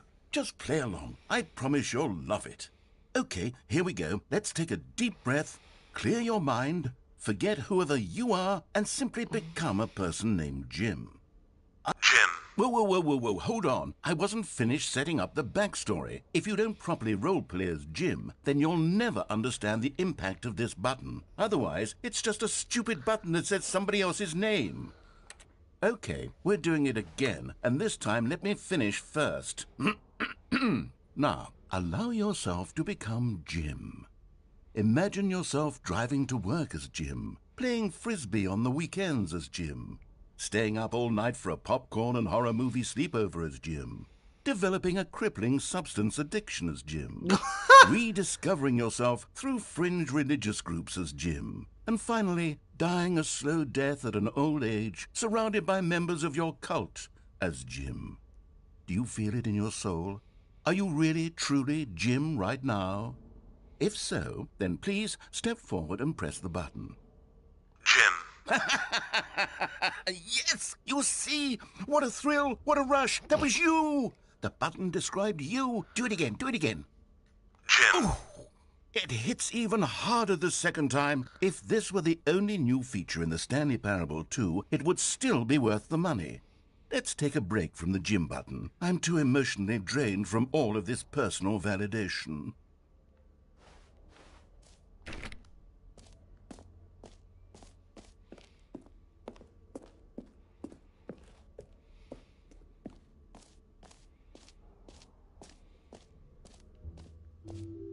I suppose I could allow only people named Jim to play the Stanley Parable 2. That would actually save me the work of finishing this feature.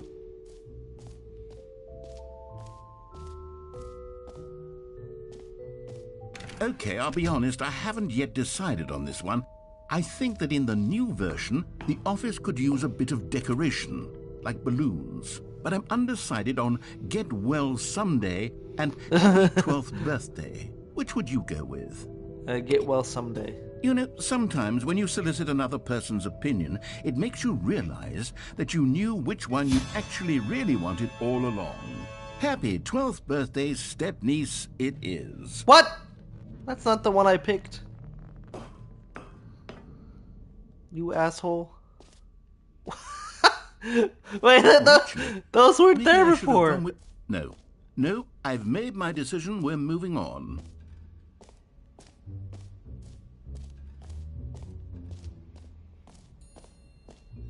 The jump circle.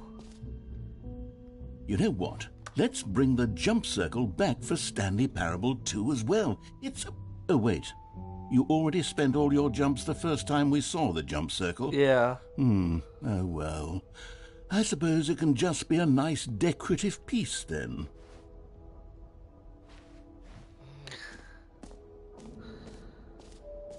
Free...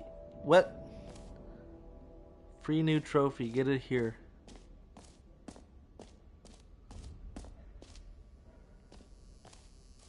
Now, here's something special. You remember that broken test trophy that got left in the game on accident? Well, I'm developing a technology to simply give you the trophy. Yes. You see, you'll come to this lever and... Okay, perhaps I should have clarified. This is technology that will exist. Right now, the trophy is still fully broken. I'm not a wizard, Stanley, but I guarantee it will be fixed in the sequel to at last satisfy the hordes of ravenous fans all over the world who have been uproariously demanding this feature. Gamers, we hear you, and I promise it will happen. I can't unlock the trophy yet. God damn it. It said free trophy, and you're not giving me a free trophy. You just bamboozled me into thinking I'm getting a free trophy. What else? What other exhibits haven't we seen yet? I don't know. Collectibles?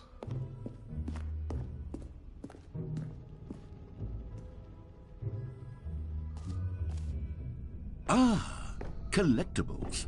Now it's a real video game. In the Stanley Parable 2, you'll run around gathering up these miniature Stanley figurines. And what's truly innovative is that there will be no reward for collecting all of them.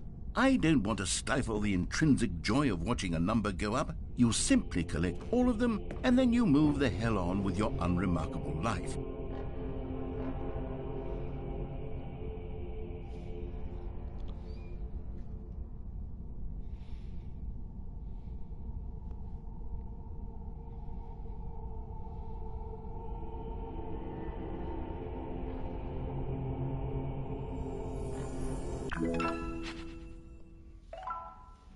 What?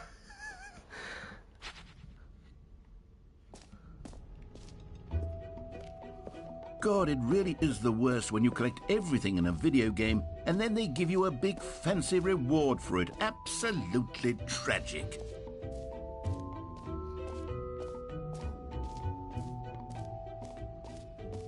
Infinite hole.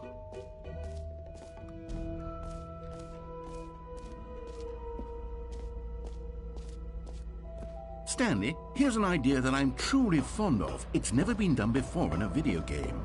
This is, in fact, a hole that you can fall down forever. That's right. Infinite falling. You can fall until the end of time if you like. A stunning leap forward for video games as a medium.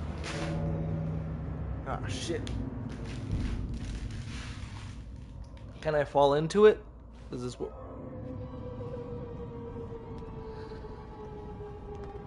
You see, isn't it wonderful? One of my Yes. more ingenious concoctions, if I do say so. Now then, since you've gotten to see the infinite hole, you can press the teleport button to pop back up to the top, and we can continue onward. Great. Now, I'm very excited to show you even more of my ideas for the sequel. Yes. Sequel ideas.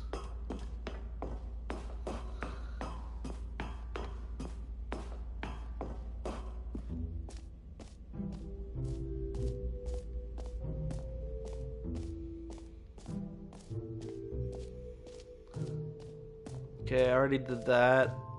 Did that. Did that. I did that.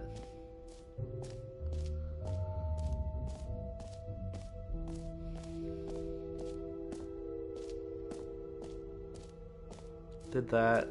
What's this?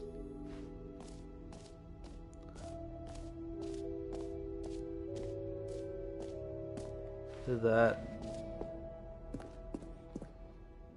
A common complaint of the Stanley Parable was that it was confusing and paradoxical, that it engendered a chaotic sense of reckless despair in those who played it. Well, I'm happy to say that after much consideration, I've engineered a clever solution to this fundamental problem with the game. It's the Stanley Parable Reassurance Bucket. You see, Stanley, anytime you're holding the bucket, a sense of calm and ease will fill your mind and your heart. It's true. As long as you hold on to the bucket, the many disorienting contradictions of the Stanley Parable will feel perfectly normal and perhaps even comforting. You may even come to long for the gentle embrace of jarring cognitive dissonance while the bucket is in your arms. And to be honest, it's a much more convenient solution for me than actually redesigning the game to be less uncomfortable. Can you imagine what a pain in the ass that would be? Yes, the bucket is the perfect solution. Come on, give it a try.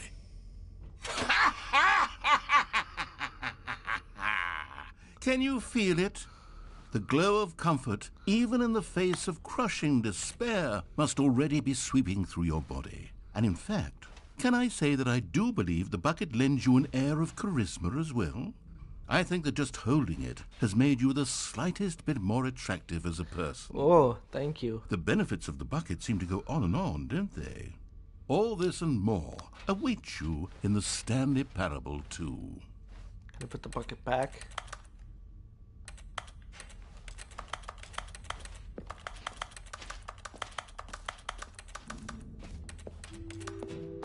Does anyone give out awards for most enjoyable bucket in a video game? That really should be an award if it isn't already.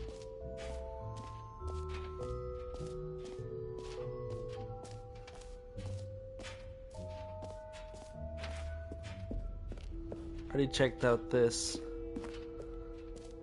Already checked out the infinite hole. How do I get up there? That's my question.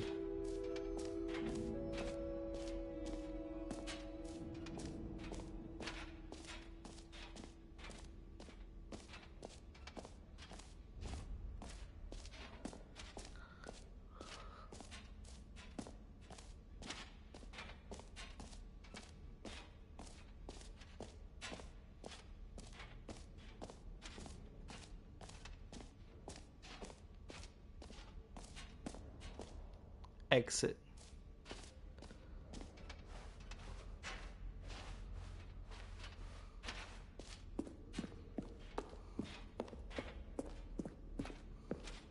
All right, have you seen everything you wanted to? Ready to move on now?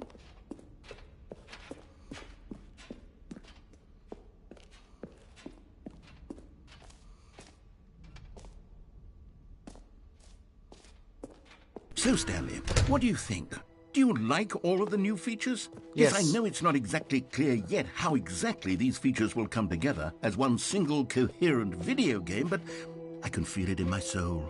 It's going to work. There's definitely a good game in there somewhere. Say, let's do an experiment. I'll arrange these new features together, and we'll see whether or not it coheres into a meaningful gameplay experience. Okay, are you ready? Here it is. I give you the Stanley Parable 2.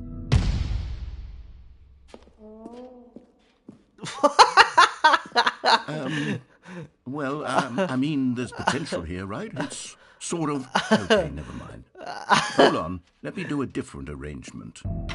Okay, yes, this is much better. I feel good about this. Here we go. Version 2.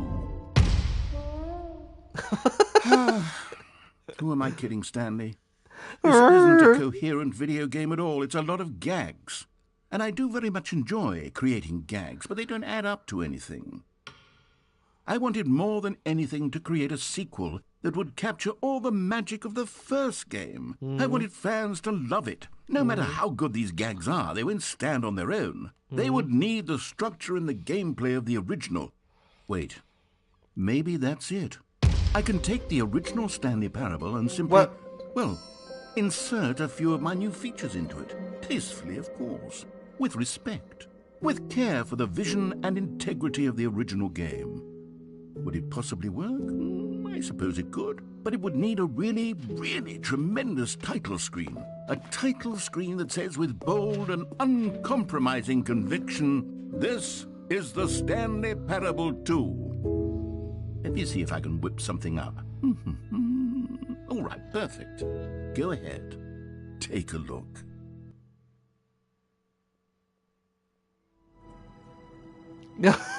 Really?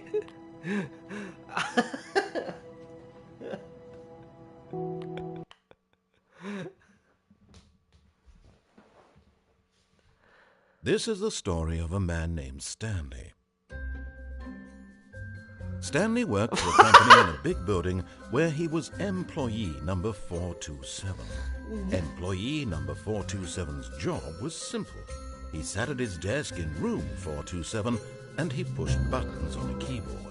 Orders came to him through a monitor on his desk, telling him what buttons to push, how long to push them, and in what order. This is what employee 427 did every day of every month of every year. And although others might have considered it soul-rending, Stanley relished every moment that the orders came in, as though he had been made exactly for this job. And Stanley was happy. And then one day, something very peculiar happened. Something that would forever change Stanley. Something he would never quite forget. He had been at his desk for nearly an hour when he realized that not one single order had arrived on the monitor for him to follow. No one had showed up to give him instructions, call a meeting, or even say hi. Never in all his years at the company had this happened, this complete isolation. Something was very clearly wrong.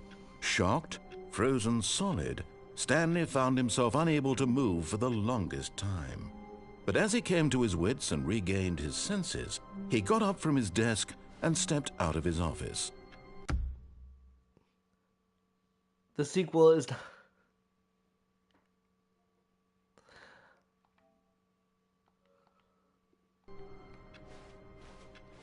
All of his co-workers were gone. Can I pop What the could it balloons? mean? Stanley decided to go to the meeting room. Perhaps he had simply missed a memo.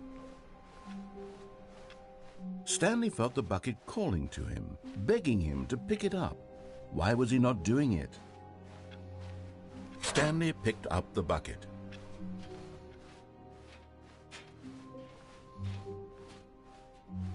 Stanley clutched the bucket tightly to his chest and entered the door on his left. I'm doing everything he says now.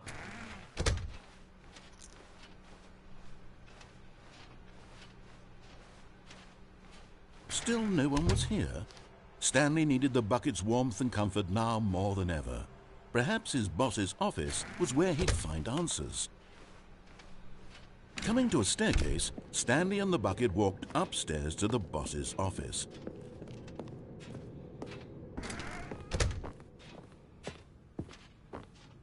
Stepping into his manager's office, Stanley was once again stunned to discover not an indication of any human life. Crushed by the weight of this revelation, Stanley may have broken down into an emotional dumpster fire if not for the soothing presence of the bucket. Even now, in his darkest of hours, did the bucket's warmth and guiding light pierce the dark clouds of confusion and chaos. It would be with him always. The bucket would, and he knew it. The two of them were inseparable. At this point, Stanley was so absorbed in the tender spiritual connection he shared with the bucket that he didn't notice the keypad behind the boss's desk. Nor in his bliss of simply being near the bucket did he have any notion that the PIN number for the keypad was 2845. But Stanley guessed the correct code by sheer luck. Was it that the bucket knew all along? Was the bucket guiding him? Yes. This is certainly the most logical explanation.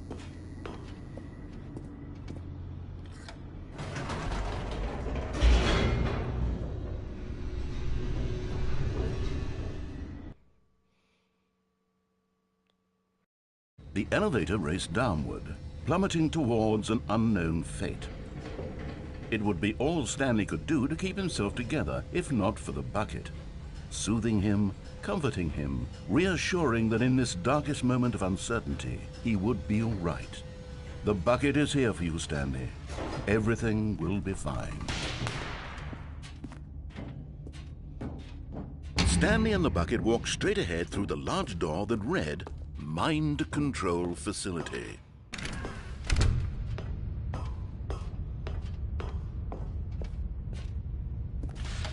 The lights rose on an enormous room packed with television screens.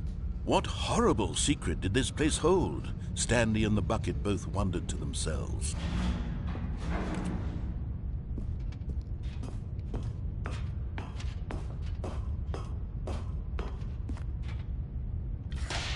The monitors jumped to life, and Stanley nearly dropped the bucket in shock.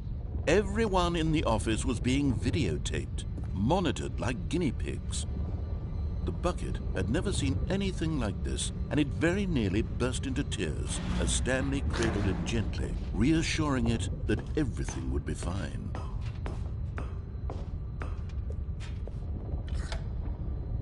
Was the bucket under the mind control facility's influence as well? Had the bucket been told to do things it didn't wish to do? What kinds of things does a bucket want to do or not want to do in the first place?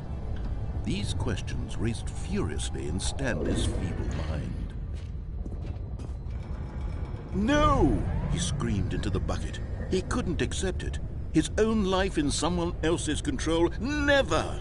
He squeezed the bucket tighter, his one friend in the entire world.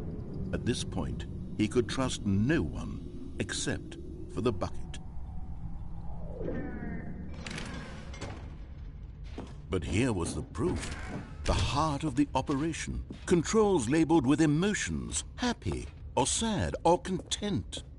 Walking, eating, working, all of it monitored and commanded from this very place. And as the cold reality of his past began to sink in, Stanley decided that this machinery would never again exert its terrible power over another human life. For he and the bucket would dismantle the controls for good. Two best friends, Stanley and the bucket, up against the world. They high-fived in a really cool way, and the bucket made a sassy comment about taking down the system.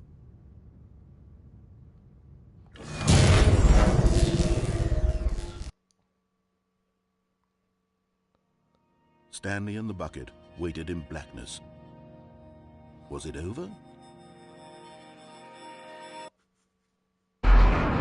Yes, they had done it. Stanley and the bucket had defeated their greatest and darkest enemy, freed themselves from the tyrannical grip of the evil mind control machine. Freedom was now mere moments away. Excitedly, the two of them began to discuss the kind of life they wanted to live once they stepped through this massive door. The bucket wanted to learn to roller skate. Stanley wanted to sneeze in every country on Earth.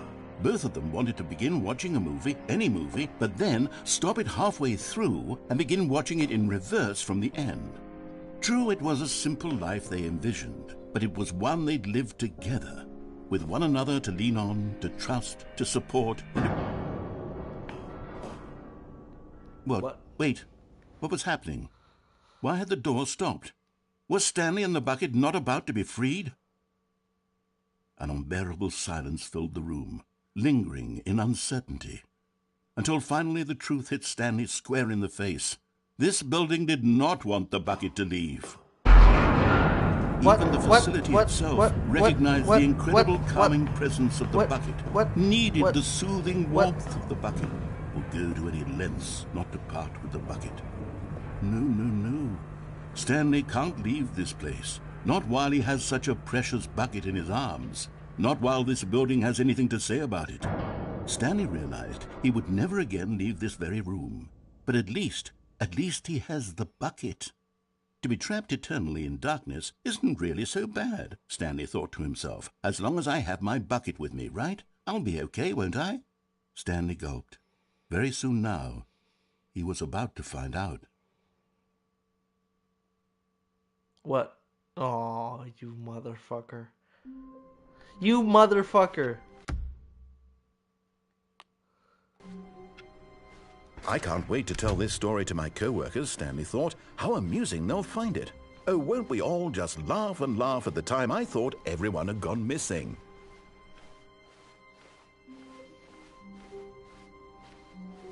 When Stanley came to a set of 2 open doors, he entered the door on his left. We'll play one more ending. This was not the correct way to the meeting room, and Stanley knew it perfectly well. Perhaps he wanted to stop by the employee lounge first, just to admire it. Stanley felt lightheaded, butterflies in his stomach, giddy in a way he had never known before. Was it this room? A connection between the two? Could a man love a room? I mean, truly, deeply, madly love. But eager to get back to business, Stanley took the first open door on his left. Nope. Stanley was so bad at following directions, it's incredible he wasn't fired years ago. Look, Stanley, I think perhaps we've gotten off on the wrong foot here. I'm not your enemy, really, I'm not. I realize that investing your trust in someone else can be difficult, but the fact is that the story has been about nothing but you all this time.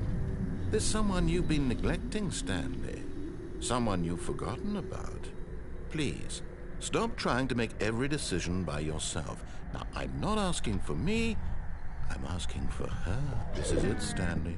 Your chance to redeem yourself, to put your work aside, to let her back into your life. She's been waiting. That's her, Stanley. Oh, no, you can't. Did you just unplug the phone? No, that wasn't supposed to be a choice. How did you do that? You actually chose incorrectly? I didn't even know that was possible. Let me double check. No, it's definitely here, clear as day. Stanley picks up the phone. He's taken to his apartment where he finds his wife, and the two pledge themselves to one another. Music comes in, fade to white, roll credits. Not picking up the phone is actually somehow an incorrect course of action. How is that even possible? None of these decisions were supposed to mean anything. I don't understand. How on earth are you making meaningful choices? What did you... Wait a second. Did I just see... No, that's not possible. I can't believe it. How had I not noticed it sooner? You're not Stanley. You're a real person.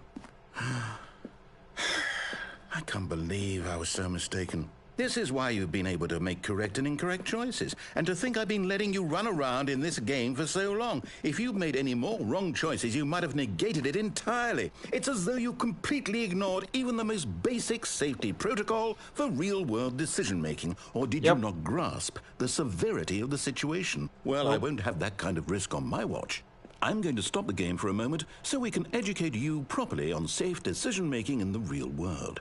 Please observe this helpful instructional video. What? Choice. It's the best part of being a real person. But if used incorrectly, can also be the most dangerous. For example, in this scenario, a hypothetical real person named Rupert has a choice. He could invent a machine that eliminates food shortages across the world to make life better for all people. Or he could spend years of hard work forgetting how to read. Which choice would you make? Remember that unlike here, the real world makes sense, and at no time should you make a choice that does not conform to rational logic. If you find yourself speaking with a person who does not make sense, in all likelihood, that person is not real. Allow the person to finish their thought, then provide an excuse why you cannot continue talking. Turn to a partner and practice saying, "My goodness, is it 4:30? I'm supposed to be having a back, sack, and crack." Excellent. Choices on a regular basis is the best part to a healthy decision-making process. Most medical professionals recommend making at least 8 choices per day. Do you make more than 8? Less? And finally, if you begin to wonder if your choices are actually meaningful and whether you'll ever make a significant contribution to the world, just remember that in the vast infiniteness of space, your thoughts and problems are materially insignificant, and the feeling should subside. At this time, your instructor will guide you in an exercise to test and reinforce the material covered in this video. Welcome back. What? You may have noticed that this room has begun to deteriorate as a result of narrative contradiction. But not to worry. Now that you're properly informed on good decision-making, we're going to revisit a choice you made just a few minutes ago and see what the correct thing to do would have been. This way, please.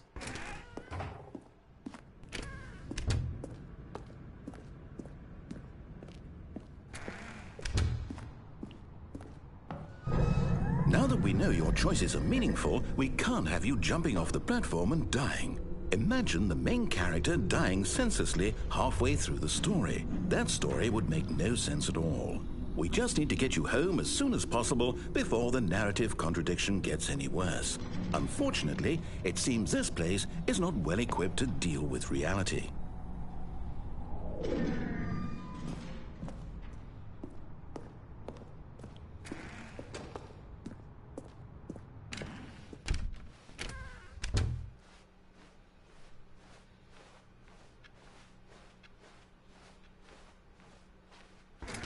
Almost there. You'll take the door on the left, back to the correct ending, the story will have resolution once again, and you'll be home free in the real world. Now remember, all you need to do is behave exactly as Stanley would. That means choosing responsibly and always putting the story first. I'm quite sure you'll be up to the task. Just follow my lead and you'll be fine. All right. When Stanley came to a set of 2 open doors, he entered the door on his left. Nope. No! Why did you do that? Quickly, hurry back in the other direction. Perhaps we're not too late.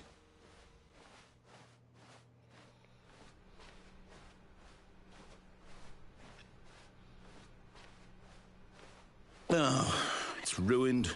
I can't believe, after everything we talked about, that my story, you've destroyed my work. Why? For what? What did you get out of that? What did you think was so special about seeing the game undone, left here like so much garbage? It's worthless now. And what am I supposed to do? Even if there were a way to continue, would it be worth it? To know that my story is now incorrect? How can I go back to that? I can't erase that knowledge. I'll have to live with it forever, reliving its impossibility forever. I couldn't live that way. Is it better to shut the game down entirely? To willingly destroy all of my work? Yes. I don't know. What's the answer? What do I do? What do I do? What do I... No, I have to. I have to shut the game down. I have to. I have to. Oh no.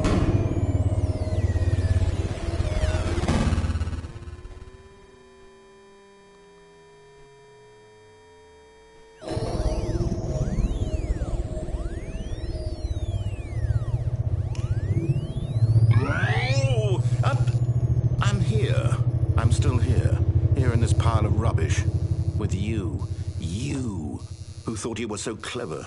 Now look where we are. My entire game is destroyed. It was the only thing in the world that was mine, and you've run it into the ground. What, did you think that would be funny? You just had to see? Didn't I impress upon you how important it was to be like Stanley? He actually knows how to do what I tell him to. He understands that if I say to do something, there's a damn good reason for it. That thought hadn't even occurred to you, had it? That there's a world outside of you? You're a child. Oh. Oh, my story. If you'd just gone through the door on the left, you would have seen it. There was a whole underground facility. You would have destroyed it and been victorious. It would have been so perfect. I worked so hard on it. I tried so hard to make... behave exactly as Stanley would. That means choosing responsibly and always putting the story first. I'm quite sure you'll be up to the task. Just follow my lead and you'll be fine. All right. When Stanley came to a set of 2 open doors, he entered the door on his left.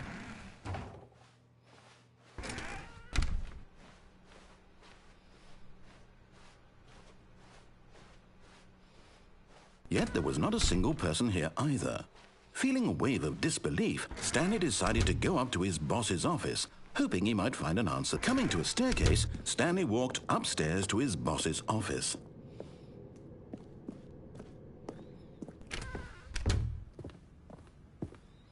Stepping inside his manager's office, Stanley was once again stunned to discover not an indication of any human life. Shocked, unraveled, Stanley wondered in disbelief who orchestrated this, until he saw the door with a voice receiver next to it. Surely behind this door lay all the answers to his questions. And beyond all probability, he knew the passcode. He had seen it on his boss's computer just last week. Night Shark 115. Was this the code to open the door? Would it still work? There was only one way to find out. Stanley had been trained never to speak up, but now he would draw from within himself the courage to face the unknown. He drew a sharp breath and then spoke the code.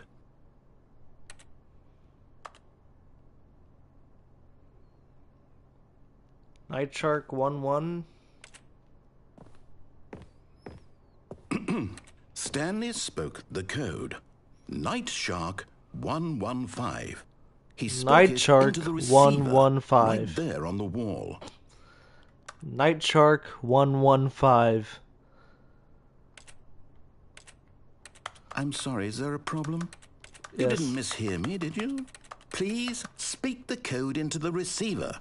Otherwise, we can't get on with the story. This is a crucial step. Night Shark 115. I'm speaking, but it's not working. Okay, fine. You're not going to do it. But you know what? It's pretty humiliating to bring you this far, only for you to suddenly decide you have better things to do. I asked you for this one single thing, for your respect.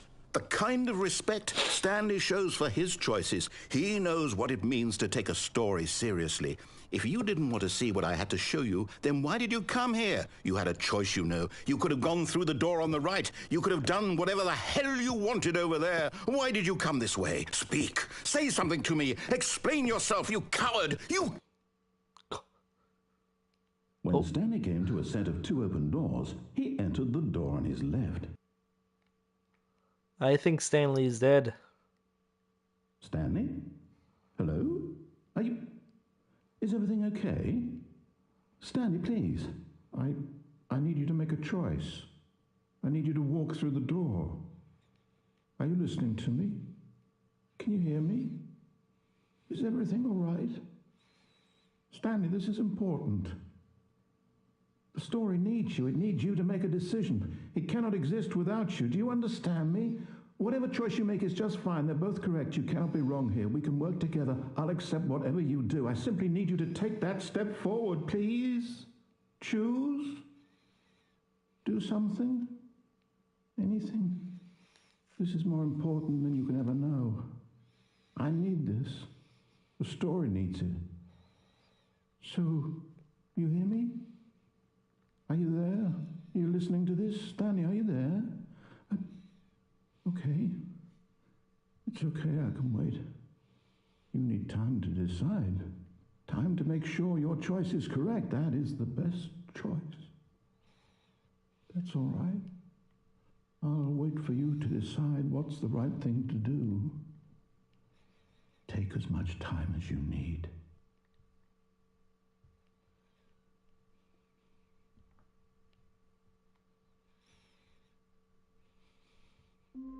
Well,